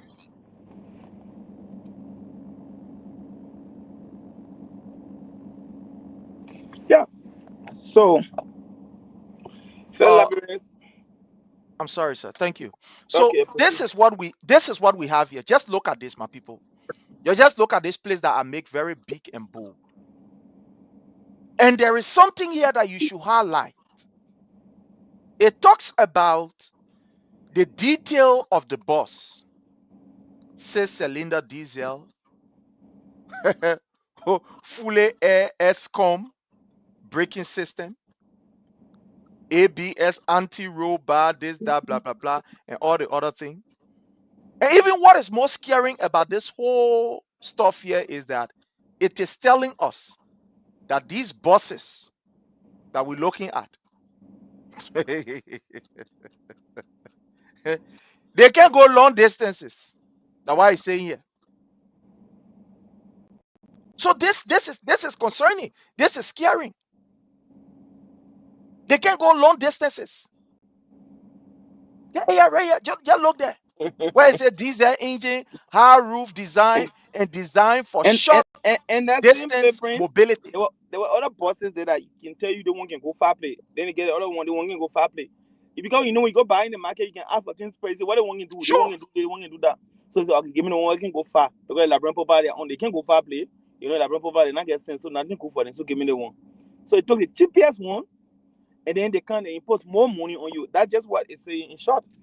Yeah. So you see, this is what is scaring. That's why we continue to tell you that this government, these are a bunch of crooks and they are criminals. Because it's just in a simple form. When you go to the market, my people, you go to the market to go and buy. Even those of you that can go China to go and buy, they get different category. I mean, quantity and quality that when you go for, when you want buy enough, you know that they get some level of, maybe somebody will say a discount that they can give you. It depends the one that you want buy. When you want buy quality, they also get the price that they can give you. So you see, the government when look in the market, look at the less grade one, the one that they can't even use to transport prisoner. They look at it and say, okay, but that one here will be all right for Liberian people. Imagine the Liberia that we know. You are telling us that the buses is for short distances. So when it means for short distances, it means this bus will not even run 24/7 around the clock. No, you can't. It means that it can't even run from Railway to Broad Street. Maybe it can't even make 10 trips in a day. It will have to sit down. Because it overheat. They will overheat. Because short distance doesn't mean because from Wallace to maybe from Wallace to City Hall is a short distance, right? So Sure. you say there's a short distance, I will run here 50 times a day. The reason why there's a short distance because the engine capacity, the engine ability to stay in tension, it's not strong. So that is the reason why they say short distance. So that's it. Because you say, okay, since it's a short distance, I'm going far play, but I'll run plenty time a day. It's still it goes against the short distance specification. Professor, exactly, are you getting me? Because so I want to contribute to. If you run between Broad Street and City Hall, maybe 50 times a day, and you try to calculate how many distance you cover, maybe it will take you all the way to one country. So that goes against the short distance specification. So it just simply means that you only go 2 trips a day.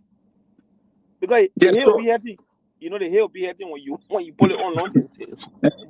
Now that for a car for London was more we say your car here to me Go ahead. Yeah, and I want to buttress Mr. Dubai. So when they say short distance, like you guys already said, now because from Waterside to Broad Street short. So if you go 50 times, and if from Waterside to Broad Street is 10 miles, and you multiply 10 times 50, you know what you're talking about right there. That could be equivalent to someone going up as far as Manga. That's a long distance. 10 times 50, that 500, so that 500 to 500 miles, that's more distance there. Yeah, right. So when you do that calculation, more or less, someone go as far as Maryland. Now, but that's not the issue. First, when we find the detail of that document, I'm not just talking about the contract or just the specification, but when you find the manual of that bus, you read the manual. I want to believe with what they just said. If this bus runs for a certain period of time, it need to rest for a certain period of time. These other buses. When I was in Africa, I was working with one logging company because the big logging company was here around the toast and building. We had the same Tata, but we had a build or Tata pickup. Each time in fact, our boss needed one of the people needed kill or prince. They had a cross right in our pickup, and we're going leaving toast time or two play in the morning with the toast time to work. When on one of those field that got filled because it doesn't have that the engine that what I'm say doesn't have that capacity. The horsepower of the engine is very low. They were claiming when that bus that pickup failed with it in the some of us jump from inside it to jump in the bush. Because remember we bossing with head speed coming that don't know control. So I'm trying to say the bus does not have that strong engine capacity. Now this could be some of the reason why the MTA buses are breaking down. We don't use the equipment with the specification of the bus. So they shouldn't be 35% and be bluffing around that they have done something extraordinary for the country. President Ryan, the person he waving and making it so that it's a state of the art of project that was initiated. So the spec is scary. It's scary. It's seriously scary. Wow. You know, the first thing here, I just researching something here, you know, on these Tata buses. Why, you know, these Tata vehicles, commercially, Tata buses. people don't go in for it. Now, what I'm seeing here is that the engine capacity is something that is very, very, very low. It can't withstand, you know, too much tension. That's what I'm looking at here. They just highlighted some stuff here, but maybe we'll find a time to go into it. There's so many things that is highlighted here. Wow. It said even the shape of the bus even contribute. But anyway, let me just leave this technical thing and come here, fellow Liberians. The government is not using the Liberian people money wisely.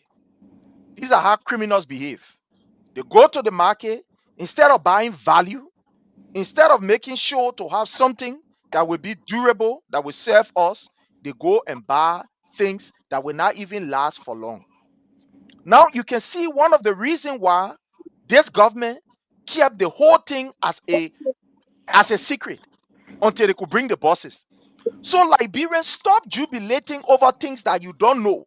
We must ask the real question. Here is it. The distances, short distances. That is number one. When you look at these buses, they are not even, when you look at them in terms of safety, I mean internal safety, it is not even safe. Do you know that these buses don't even have handrails when you're sitting on the seat? I don't want you to believe it. Let me bring the video right here.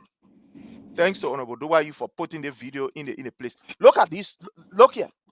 Look at these buses. Just look here. Look at the bus right here. I want you to look at this bus. Look at this.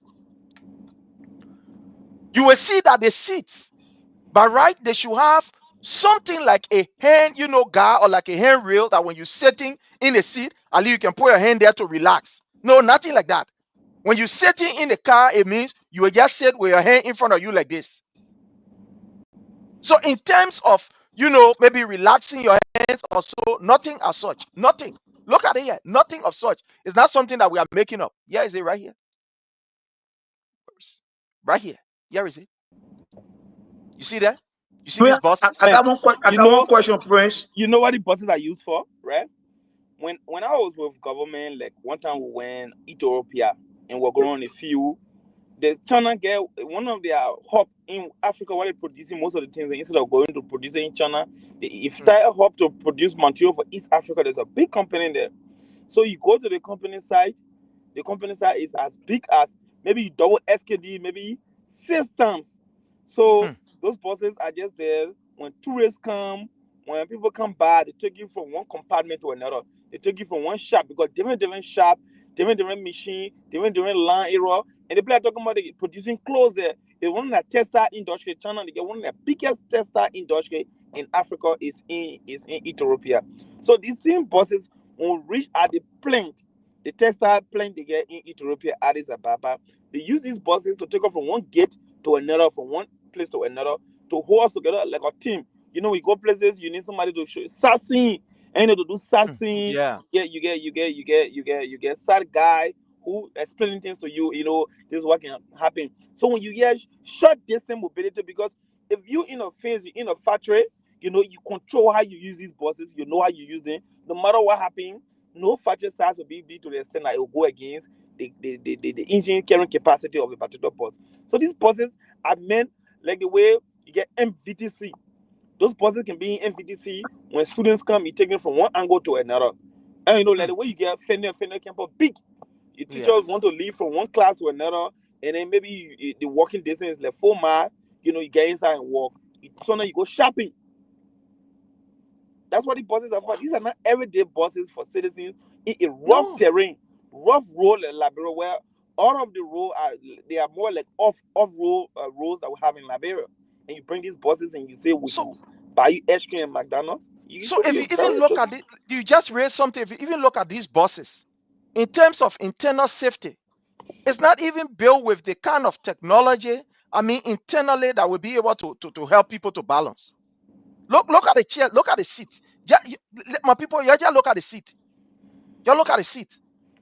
They don't have anything to even be able to, you know, when you, those of you that have traveled, when you sit in the plane, they have the belt, right, that you put around your waist there, so that in case maybe there is any kind of maybe movement in the plane, at least you can be secure.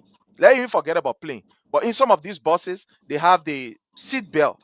Now, in these buses like this, they don't have the ones that you will cross, but they have the ones that you will put around your waist, so that in case there is a hard break, you know, the seat belt can be able to hold you in that particular seat.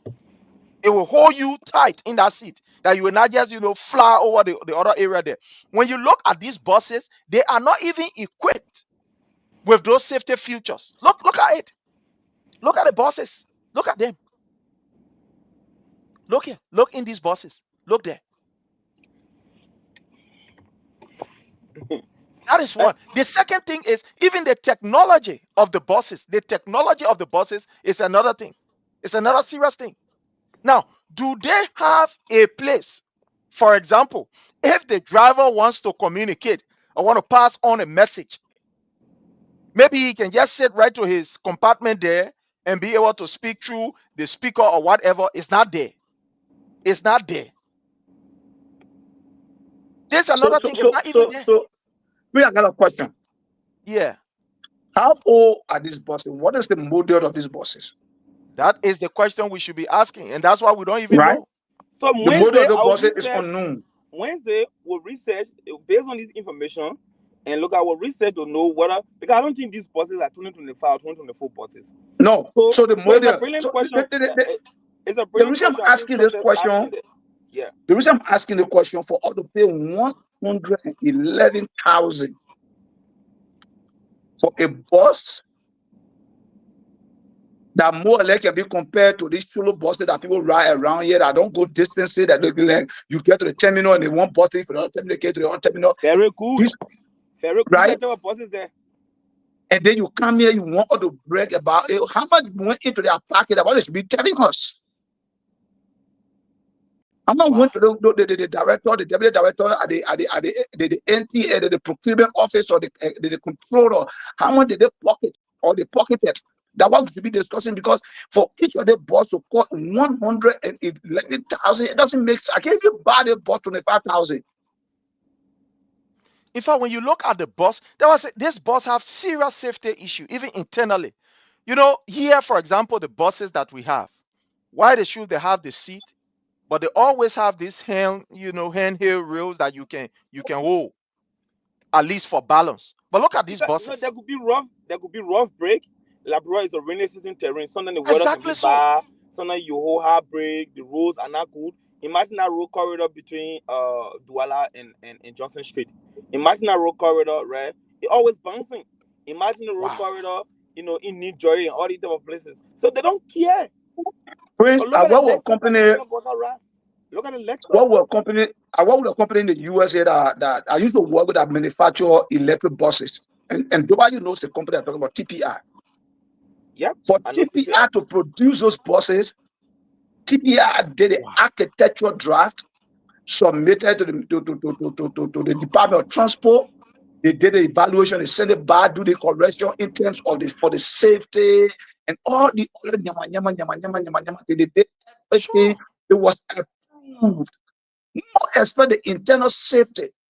Because people in there, and sometimes in this, but the reason why the buses are not long distance buses, if you look in that buses, you will see where people can stand and hold something.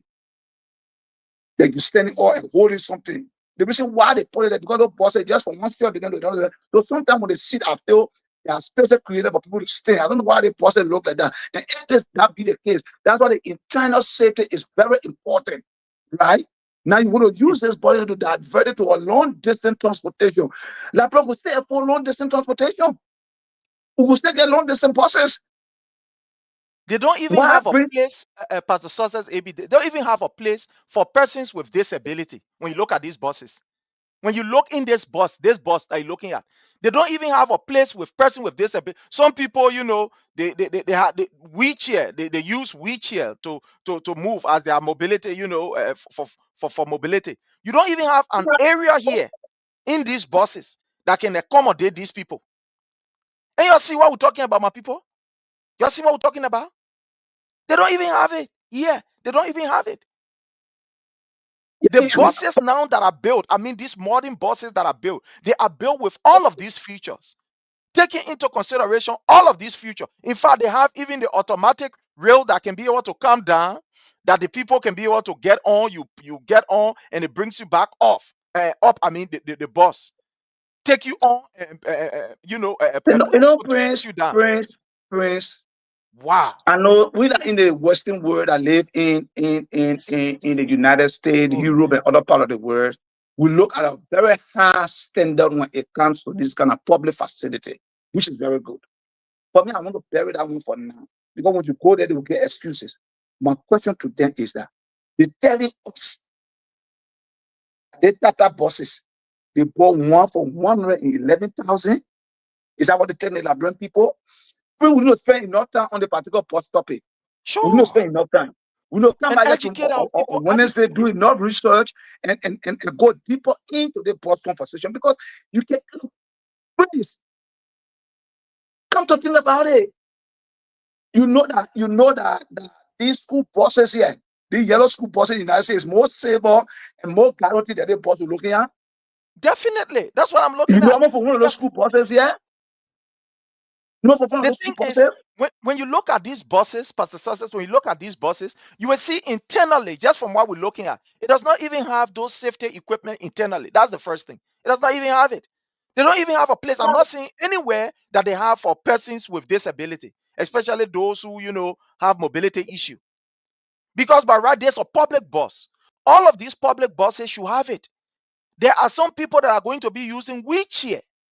The only means of movement is through the wheelchair. Prince, it depends who procuring the buses. People, if you want to procure this kind of public facility and you have value for your citizen, you will consider all of those fighters. But when you have value for your pocket over the value of your citizen, you will take anything and throw it at them. And that's what happened with the bus issue. Wow. All right? That's what happened with the bus issue. So why would you tell the people that you bought each of the bus at $111,000? Well, it doesn't even worth 50,000. Yeah, okay. No, like you were saying, right? I agree with you. The bus is insensitive to a lot of demographic. You talk about blind people, yes. You talk about the buses can genuflect. That's where I agree with you. How about the elders? Those old people who most of the time are poor people can use these buses. In Liberia, we got these people from the group of 72nd. These elderly people who they someone in they very old. They don't have the flexibility in their muscles to carry their foot up and down. So if you have a bus, a public transportation that doesn't genuflect, meaning to come down like you were talking about, to come to the level of those people, the old people, then which type of buses are these? Because these buses, only young people, you know, who flexible enough could run and get in those buses. Right? You got a bus in the modern time. The bus, firstly, you got it type of thing where you just install with your hand. You just took the blue fan, you just take nail, you nail right there. Who does that in this type of modern time? Who does that in a You know, monitor? when the president was in the bus and they were parading with those buses, they took the president and brought him right and put the fan on. That's why I started raising eyebrow on these buses. But right, if they know the president will run the buses, are they as an exhibition, or maybe or displaying the buses to the public, the first thing they should have done is that bus was well central AC and well sophisticated like it's supposed to be. They should have started that bus and make sure it's well or central AC. The AC is on and the place is well chilly for the president comfort and rather before you get it. But instead they brought him on. They So put on I come in, Ronald, showmanship. 1 second. Ronald, Yeah. 1 second. That tells me that we should not be surprised because in Liberia, sometimes what the conductors and the passengers or the driver do is that they over because they want more money. And if they start to do that, and the kind of environment we got in that brother, where the heat can be very well, very, at the high temperature. Trust me, people will fit in that bus someday. People will fit in that bus. Yeah. Yeah, And go my ahead, brother, just Ronald. agree with you. The reason why they put the president, they jeopardize his security. They put him to the window because they were on showmanship. They wanted to show off. So just say Liberia program was so tough, it was difficult. Liberia needed to be rescued. We had buses that were more sophisticated than the ones you bring. How can you not be parading with buses if buses were not an issue? If the government was yesterday was a Jika-free government, empty-headed, Nikompo, we knew nothing. So we brought buses. For you now who know everything, you very much sophisticated. How do you even parade with buses? The job we have who not know anything, he brought the buses. He only turned it over to the citizen. He didn't have to go and do showmanship. So But showmanship Ronald, they were on. Ronald, let me differ with you on our part a little bit. Understand too now. Understand too, right? When you are fighting to meet a benchmark at a very, very of high level, every little thing you do, you want to show to the public that you're doing something. All right. President, we have caused a serious problem for that country. He caused a serious problem for the politician. He set a benchmark of national development that is very high. So when these people come, they want to support president. We have record.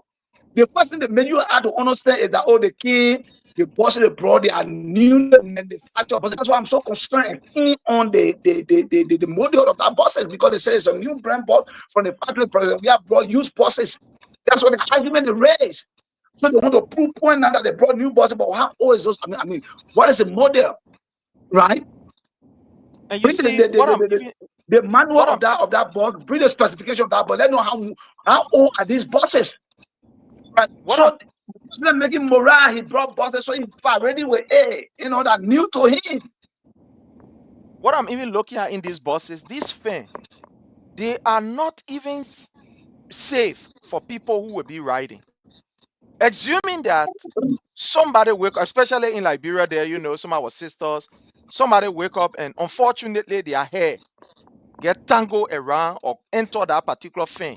Because that thing, it has a kind of opening on it. Even though it's covered, but the cover or the whatever they have around it, it has some level of opening. So assuming the that van somebody, that's the van. You have to put the air out. So assuming that somebody is just standing by, and the fan from on the other side blow their hair, and their hair enter in that particular fan, mean that trouble right there.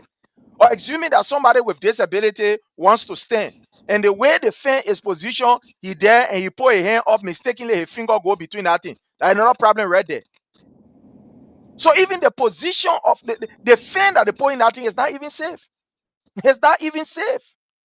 We now move to another topic. We want to go deeper into the bottom Wednesday. We'll do more research on our bottom Wednesday and discuss it. We will do that. We will do that on a Wednesday. We'll ask some of the questions from behind the scene and see how best we can be able to, to something this thing. But I want us to talk about this. I don't know, but we'll talk about it because some of these people, they make the news. We can't take it from them. Honorable Edwin Mervyn Snow presented a case in the House that he was confronted by someone that told him that there was a gambling center at the LBS.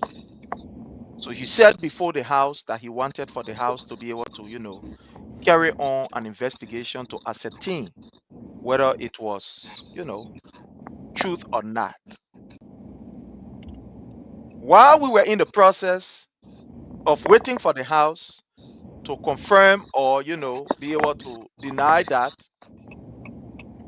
Eugene Fagon, who is the LBS boss, entered the country on Sunday and decided to take his camera straight to the LBS to show to the world that Edwin Melvin Snow, the senator, and others were lying on him, that there were no gambling center or there was no equipment as far as gambling is concerned at the LBS. But even in his ignorant display, we saw what happened. And I just want to show. There's a feedback I'm hearing. Who's that? Is that Randall or me? Yeah, No, maybe it's from Randolph. You're not mute. let me handle that. Yeah, it's from Randolph. So I just want to play this. Let me just get this and play this just for a second. Okay. And I want you all to see just few seconds and then we'll cut this off. Sorry? It started running already. You don't know? So this is Fagon trying to disprove that there are no gambling center around the place there. I will carry in front. And there were some very bad words that was used here, causing the behind power of people, minister for that matter, in at the LBS. So let me just carry in front.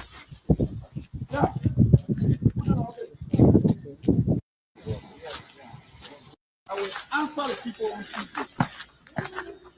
Any employee making a fine. So he threatened that he will fire employees. I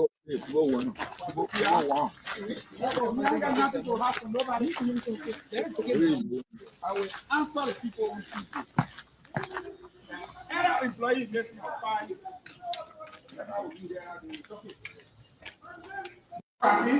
So carry in front.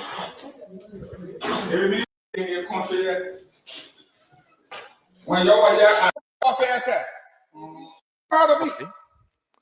So this is where I want us to come just for a few minutes and then. I'm ready for you. That where the how you call that the National Lottery Authority. One can sit down here. Then I think the Justice Ministry or Finance Ministry or the Task Force won't sit down there. Yeah, then oh, LRA one, National Authority, Lottery Authority one. Lottery people one. They sit there. It's meant for transparency. Our crew then incident up there. Now where our crew then can be, correct? Yes. Now, there are people that bought in here. Now what they can do to do the draw. Show it come out of me. When they're doing the draw, they get a room by where all the things also be inside the room. When they're doing the draw, they think where I see standing here. They do it with people witnessing for transparency. So they can say, yeah, they see them there. Can they see them? So they can say, oh, y'all went choose certain person number, certain person. I don't have the damn vehicle to put TV crew every day. So where the people off here say? 18th Street. Now I just want to pause this here so that we can have the time to just talk on this. Pastor Success A.B. Dennis, in an attempt to refute or deny the comment made by Edwin Melvin Snow that they do not have a gambling center at the LBS, Fagon took his own camera and went there and started to display all of these things. Those things that we saw covered, they are almost like I don't know the name, but there are some of these I don't know, like these things that they have at the casino. He stood down there and insulted people, including the house, and said they are lack of morals and etc. According to him, that place is just a place where the people will go and use for 15 minutes. It's now a gambling center. I know you saw the video. What is your take on this entire video stuff with Fagon trying to disprove the allegation of Edwin Melvin Snow? So, in the very first place, Prince, thank you very much. Anything that has to do with guessing, that has to do with casting lot, that has to do with quote unquote lottery, that gambling. One raffle involved that gambling. So I don't know what Pastor try to justify. It's a gambling center. The only reason why they take it from the modify the name is when it is not on a government jurisdiction, you're doing it in a clandestine form, they call it gambling. But when you take it from that state and bring it to an area where you try to legalize it, whatever, then it becomes lottery. Right? So the casinos we see around, they are already on government, but they are gambling center. All right. So he went down there to say, oh no, it's not gambling, but it's lottery. So I don't get it. Now, number two, let's look at the professionalism of the LBS Director General. You are one of the mouthpieces of the government. You are a leader. You preside over the state media institution. The legislators are not obligated to create check and balance on the executive branch of government. So, if a senator hear an intelligence and flag it, if you return, if you are so intelligent and know what they call diplomacy and change of command or procedure, you will not go that challenge to start using invaders on people and saying that if any employee, or whatever they do, you will fire them. You threatening people job because you are opportune to serve in a capacity as a director general of LBS. That's genius. All right, but these are the result, Prince, when you have unprofessional people working in an area where they are not trained and disciplined in. Sure. Get a certain liberty when she was over there. She couldn't make that childish statement. All right. When professional people are over area that they are trained in place of area of their expertise or their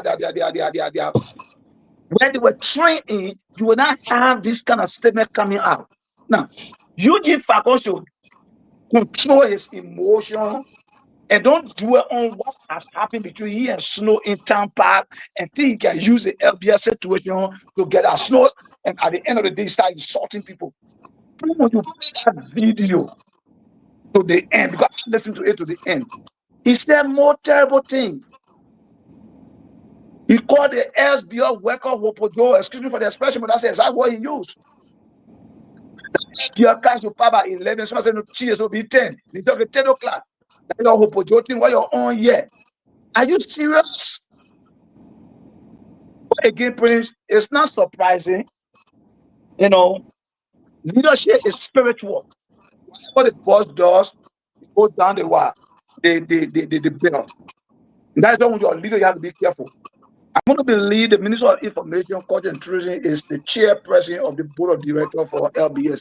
I still to be corrected, but I know by the other established the LBS that why it's supposed to be. Right? Now, you saw the Minister of Information tend to causing ministry.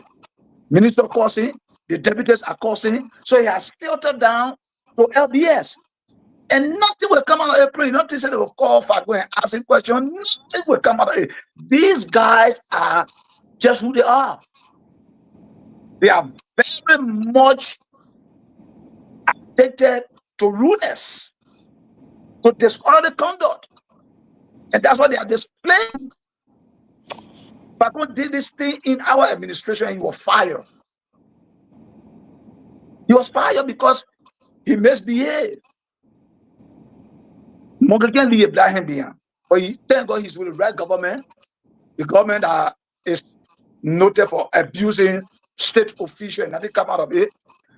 But one factor we don't tell, one factor we don't insult the horse rather. Why we not insult the legislator? Well, we not yet when Fatima came out and said all that dedicated about former president, we are an other state leader prior to her confirmation hearing. She insulted another female on show. She threatened that when she go to the house of deal with her, which today she is confirmed. Integrity is at there at the House of Legislature. So nobody can say anything about them. And exactly what happened in Prince. So Fakon is right. Fakon cannot do the honor a mature government. The immature guys, the guys who have no regard and integrity for our country, that came to power as a result of lies and the propaganda. Fakon will survive with them. Fakon will survive. And that's why he's doing what he's doing. Right? Yep. Fakon went to Fakon went just before that, and Fakon go appointed over there. This is not the first time Fakon having issue with LBS. Fakon had issue with the worker union over there when the people want to speak. He fired the president of the worker union. All right? He fired the president of the worker union. Fakon calling his able deputies, high school dropout on public media. He that surviving on AA, you want to question people surviving, or being high school drop up. But however, print that we are. I want to pause on that for now. My man. Thank you. Honorable Dubai. Yeah, the Fakon come back here again, Prince. But since I think you got interested in Fakon, we're discussing it because I realize I think Fakon is on me. Because I don't know what governor. Oh, but you that Fakon man, yeah. Yeah, because last week when you're on the show, Pastor, we discussed in top bros Fakon Bene, I downplay it. You know, I just trash it, rubbish it because garbage in, garbage out. But maybe my man Prince tonight, I mean, let country for some minutes. So let's discuss Fakon. But you know, the people that neighbor that Fakon from Bombi, the man from Cayman, so the man don't discredit me. Yeah. You know, these people, their behavior. First thing, you're coming. Impact. Yeah, go ahead. I see uniformity. First thing, I see commonality and similarity. Commonality and similarity. Something can be common between you. Something can be common. It can be similar. Something can be similar. It can be common. There's commonality and similarity. Got slight connotated difference. So Bwaka and Eugene Fakon, they got some commonality. They share Bomi as a common era where because Eugene Fakon is from Bomi, Bwaka wife is from Bomi. Commonality right? Now, similarity is that Bwaka was dismissed for ineptitude for corruption by a government that was seen to be a Janjaweed government, though government. Fakon too has been dismissed for rudeness and lack of capacity and strength. Similarity. So the both people, they got something in common and they got something similarly. So that being said, now I see the reason why, some of the reasons why, Fakon was appointed. Bogatu believes in conspiracy theory. He believes in unsubstantiated saying and loose talking. You know when you say, "Allah bro, go to war when you don't win," he talks loosely. Fakon too talks loosely. So these people, they got something bringing them together. Now, on the issue about Fakon, wasting our time talking aren't nonsense. Let me first just say the character of Fakon. He's a high-functioning client. He's a client. Those in America who work with people with mental disability or people who have intellectual disability will know that there are some people in America here, Prince and so say like it. I don't know. I did some training in that field, but I decided to pursue it. Working with people with those type of abilities. And there are some people who, in a 24-hour period a day, they are not capable of making 24-hour decisions for themselves. Maybe in the last 2 hours of the day, the first 2 hours, or in the middle of the day, somewhere, something can trigger their behavior is mood controlled. The mood, the attitude of the sun and the atmosphere can determine their behavior, and it will just go off here. But these people, when that time passes, you see them behave normal. They are high-functioning people. And this person So, autism. Yeah, the autism got different category. Autism got different category. Those who are extremely autistic that the people you can see other people money in. Even so, there are some clients in America that I know. They don't have people catering to them until maybe 2 or 3 times a month because it's somewhere in between there they are hiking pap. Some people don't have that capacity. So Eugene Falcon, if you do his meta evaluation, you got to realize that Eugene Falcon doesn't have the ability to properly conduct himself in a 24-hour period. It's involuntary. Eugene Falcon himself can't help it. He needs external partners to help him. He needs somebody outside his body frame to help him because he's a victim of himself. That's who Eugene Falcon is. A man who will come to America, a land of vast opportunity, and a man nourish the passion to invest into AA. He got a remonstrance of AA. He got continuance of AA. He go back home and he wants to argue with serious people. How do you waste your time on such a human being? A man who comes to disprove that the era is not a gambling era, but he's discussing gambling using different terminology. So they're not playing gambling, they're playing lottery. Pastor Sosa defined that very eloquently. If it is illegal, not in government domain, government doesn't have that regulatory oversight, they will call it illegal gambling. In fact, I heard they will call it. The casino area, you can never see a registered casino area say gamble center. The act of going to a casino, first thing gambling is venturing into a situation where the outcome rests on probability and uncertainty.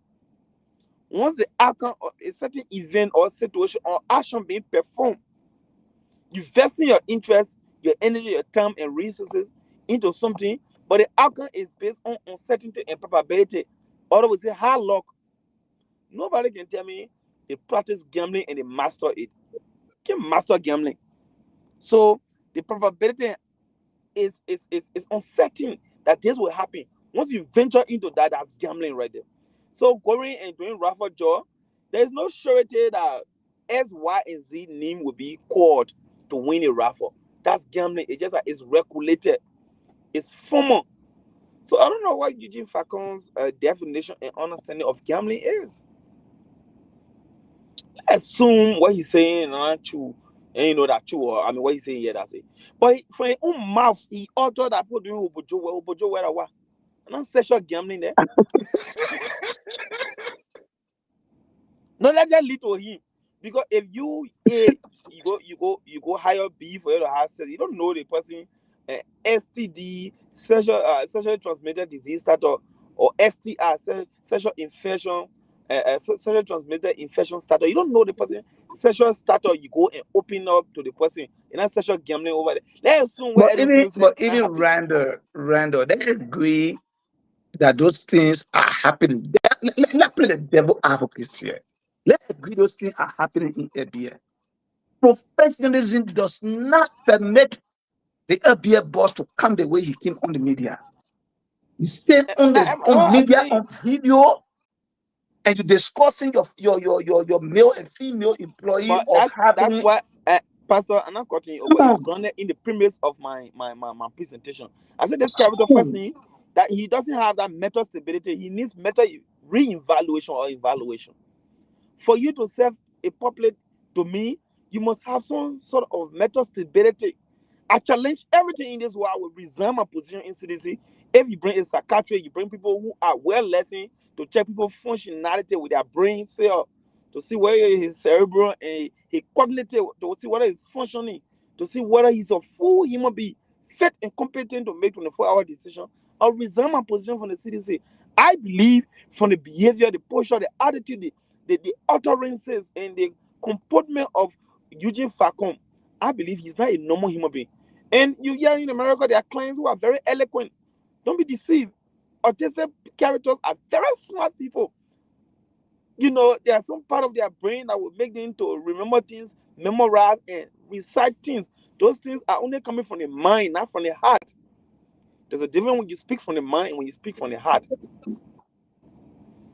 So Eugene Falcon in that category, that's why I say he's not a normal guy. He needs help. And I think on this one, empathy with Eugene Falcon, he's not a normal guy. He's not a normal guy. Me who was sitting instant on what does more eating the food and causing the man. That's somebody that you on somebody's shoulder and say I'm stink like Eugene Facon. So he's not a normal guy. Eugene Facon just want to validate the power in me vested arrogance. You see it radiating from him. The arrogance in Eugene Facon is deeply tattooed in his DNA. It's like a disease from birth that has no cure. Eugene Facon is a victim of himself. I picture him. This is my conclusion.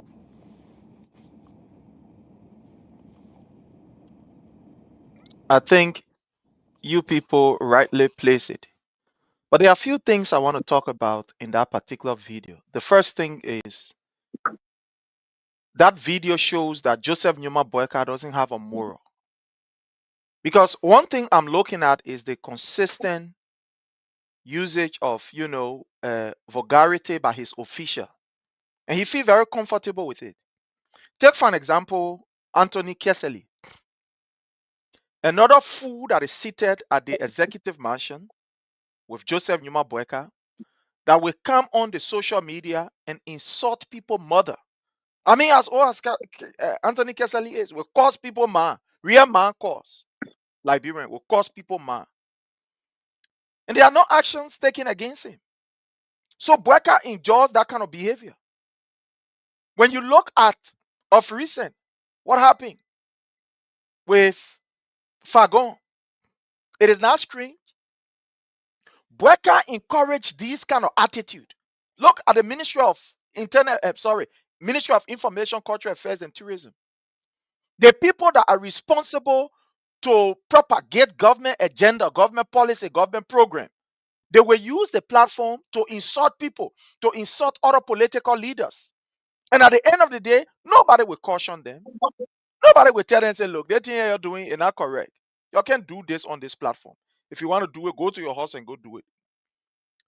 So Joseph Numa Boyka encouraged this kind of attitude. He feels so excited. He feels happy that people are insulting other people, other political leaders, using the taxpayer money platform, forgetting to know that that place is not his personal area. You say, I'm a horse here, so therefore I can do or say anything.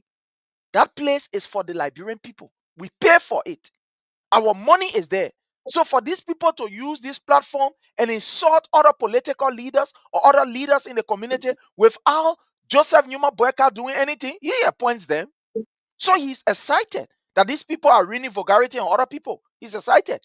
That's why you see Fagon is even brave to go to that place and call our mothers, our sisters, that they are using the vehicle, they should park it 10 o'clock and they're using it for Hopojoti. Fagon understand his function. Now, when it comes to information dissemination, it's just so stupid and so comical that you will tell people to park car 10 o'clock. Now, whenever the news comes, whether it is 1 o'clock in the morning, it is 2 o'clock in the morning, how do you expect these people to go and get the news? Let's even put ourselves in this position.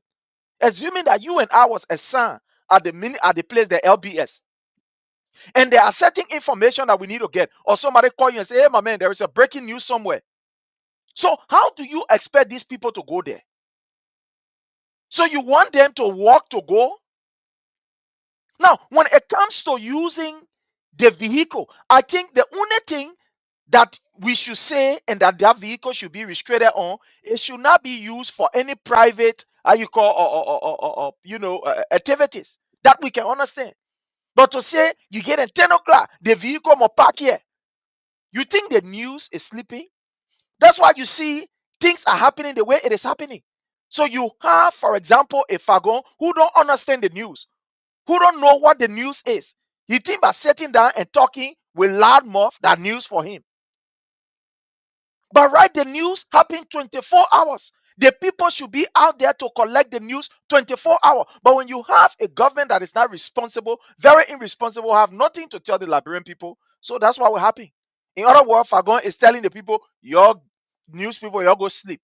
And the news doesn't sleep. The man they're kissing all on the street. The man who knows someone kissing. I always say this to people, right? Well, in school, the people told us that high school, that there are 3 branches that are responsible to run the government. they have the judiciary, the legislative branch, and the executive branch. But as I grow up and I enter the university in other area, I got to know that not only 3 branches we have. Even though those other branches may not be named, but they are very vital. I know that the press is part of it. I know that the religious community is part of it. These people also run the state. They run the government. They contribute towards the running of government. So what I'm saying is that at the end of the day, if people behavior are not reflecting any good moral, then these people, they don't even need to be in the government space. They don't. That's why you see we as people, we also hold the religious people with high standard. Why you think people can say, oh, pastor? The man is not a minister. The man is not appointed by the government. But when he makes mistake, we say, oh, pastor. Because we look at them in the society to be people of high moral that contribute towards our life, that have impact, that when they say, we obey and we respect. Now, to see Fagon standing down there using all of these abusive languages, and you have a deacon. That's why I want to come. You have a deacon of a church. Sunday morning, while you're in the church, you get your minister cursing people. Our mothers calling them Hopojo. Do you know what it means? Do you know what it means? And you feel comfortable, deacon. You feel comfortable. Let even leave or you be the president, but you deacon, you feel comfortable that the man you've appointed to serve as your mouthpiece at LBS is calling other women, other people mothers, other people wife, Opojo. So you think it's okay. But again, Boyka will do nothing about this.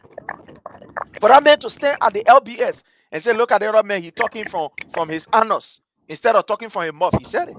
The man talking from his anus instead of talking from his mouth. These are scaring. These are the kind of people we expect to run the government. It is scary. If Fagon, who said he was going to deny or you're going to refute the claim that there was no gambling center, you went there to only go show ball. You see how the guy's stupid? He went there to go show football, to go show ball, what they can use to play the Sonny. Then he telling us the excuse that he is giving is that he is not able to put people in car to carry them to the people office and bring the people back. You see the level of stupidity? So you are not able to put people in car to carry them to the place, as if the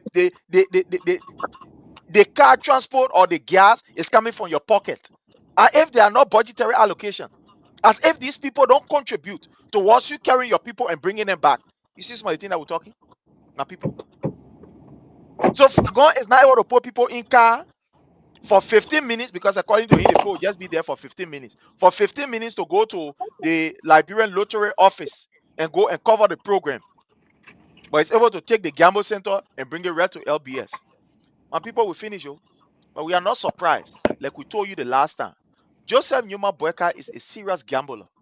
His children are involved into these things.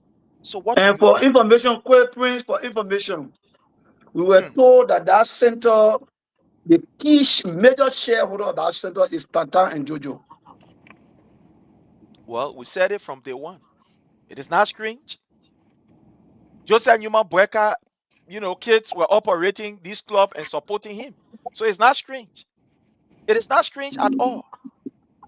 But well, fellow Liberian, that's where we find ourselves. When you have a man who will come and insult to the extent that telling even the lawmaker, telling Edwin Snow that in fact you are using a phone to do pornography, and say, and this time I get contract now, where how you call Lone Star say, and you can be doing your phone, and your phone you can be using to be having pornography, you will see. Look at that kind of thing. Telling the man, and you take how you call a woman and you go parade with her down there, you think we know you're cooking in the kitchen, you are in brief. But well, let's see what becomes of this whole episode. Let's see what becomes of it. But from all indication, a man like Fagon is not even supposed to be near the LBS. But again, if he is there, I will not be surprised because the man who appointed him has proven to us that he has no moral. No moral. If people can steal from his office and these people stay there, if people just look at last time, stealing from students, scholarship fund, and these people are stay around. So what do you expect? If his own nephew at the Ministry of Internal Affairs can commit a serious rape and still be there, what do you expect? If Queen Johnson on video will contribute immensely towards unaliving our own brother, only because of his political affiliation, and today she has an appointment. So what? Well, my people, all we can say is that we wait and we see. But the success AB Dennis, whatever you have on your mind, let's hear from you, and that will be your parting comments. What you have on your mind, what you Uh, think. Thank Let's you, hear from Prince, and thank you, our listeners, our audience, and those that help share, our podcast today. We want to say thank you so much. Prince, nothing much again to be said. We have said it all. This government have an agenda, and that agenda is to rescue themselves.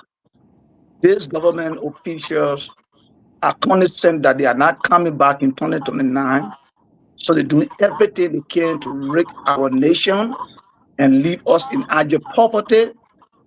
But we will ensure that they have Liberians to contend with. We will ensure that their clandestine act that are, they carry on in this government will unearth them, like we have done to the FOIA project that is still an angelic project today, angelic in a sense that probably a draft from heaven and angel project, they put it there and they left. Well, the computer name is unknown, the financial rather name are unknown, and so on. We will not rest. We will be here every day to bring the reality to our people. Our silence is also a disadvantage to the Liberian people. Because if we remain silent and the Liberian people, are victimized of this government, clandestine act, our conscience will not serve us right. We will be guilty of ourselves because we refuse to speak out. So we will continue to speak out, but we just want to let you know, folks, for the United Party, we have not forgotten about you guys' way of governance. You can lie. You are veteran roles and looters. We saw it in the 12 year. You left that country with nothing, and you are doing same today. But Thank you. that's why it is. We here and we provide the necessary information all of the time. But again, as I close, this boss issue, we should not let it go. One of those bosses I defy the LTA authority to produce evidence that the boss, one of that boss, 111,000. Thank you Thank so you. much, and hope to see you again on Wednesday. Thank you, sir. Honorable Dowayu, let's hear from you, sir. So this issue that is on my mind, we will make it maybe one of the talking points. Sometimes this week is the issue between Gosingbe Kafwan, the finance minister, and the very ambitious and power-greedy vice president Jeremiah Kun. As I speak to you, there is serious, intense fight. They are desperate, equistic about their individual respective replacement or replacing of Joe Bwaka. I don't know who told them Joe Bwaka not contesting. Joe Bwaka left power. I'm very sure Joe Bwaka will still want to contest. But in their elusive state of mind, they are fighting, and their individual ego is overshadowing their desire to dispense sound governance for the state. And so when you see the economy of the state is struggling, is taking picture and nose diving, it's because the Gafwan has accused the finance minister of overreach, the vice president who doesn't have any technical and professional background whatsoever in this war, purport himself to be on some other committee and say he on price stabilization and economic committee, and he's presenting bad recommendation that is helping to handicap the state, and the fiscal and monetary challenges be clouding the state. It's so heavy that a ordinary human power setup from Nima County is able to just solve in the mind of Kafwan.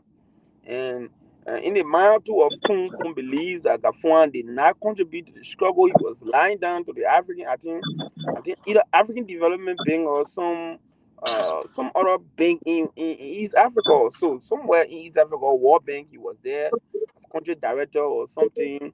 He did not have any major contribution. He comes, he want to create an avenue that he's the arrowhead to replace Baka. So I don't care about their ego and their lack of discipline. I don't care about their nonsense and their blind ambition. But when you preside over our state and your action is inadvertently or, or indirectly affecting the function of the state, the governance of the state, and the mass of the base of the people suffer as a result of your reckless behavior, then I'll put my mouth in it. So putting our mouth into this now because the Unity Party, all they think about is power.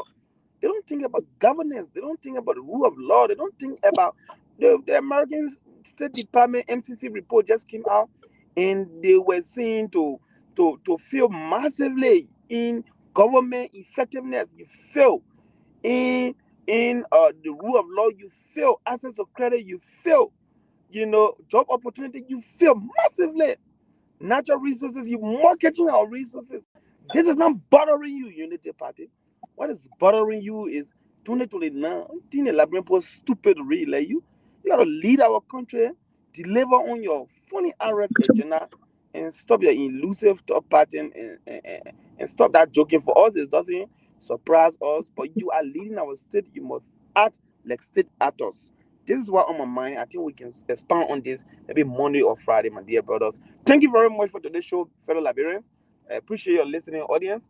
It's precious to us. We cannot pay you for listening to us and trusting us with your intelligence, with your mind. Not anybody can listen to listen to somebody, mean you trust that person with your intelligence. It means you believe in the person's ability to say something that will please your listening appetite. So I appreciate you for putting trust in us.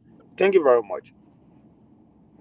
On this note, fellow Liberians, we want to use this time to say thanks to each and every one of you for listening from across the various platforms. Want to say thank you so much. We will be here on Wednesday. Join us same time on Wednesday, 1 p.m. Eastern time for another fascinating discussion. Again, let's keep the discussion going on because where we are as a people, we must continue to expose ills in society. We must continue to ensure that this government is exposed. They lie to the Liberian people to reach here and they continue to lie. We should not sit and allow this to happen going unchecked. On this note, we want to say thank you. God bless you. And until we meet again, my people, have yourself a God blessed day and join us with the platform, the King's Hour, on Face the Issue with Abraham Godson William. Bye from our end. I mean, I won't be appearing when I show one more time. That show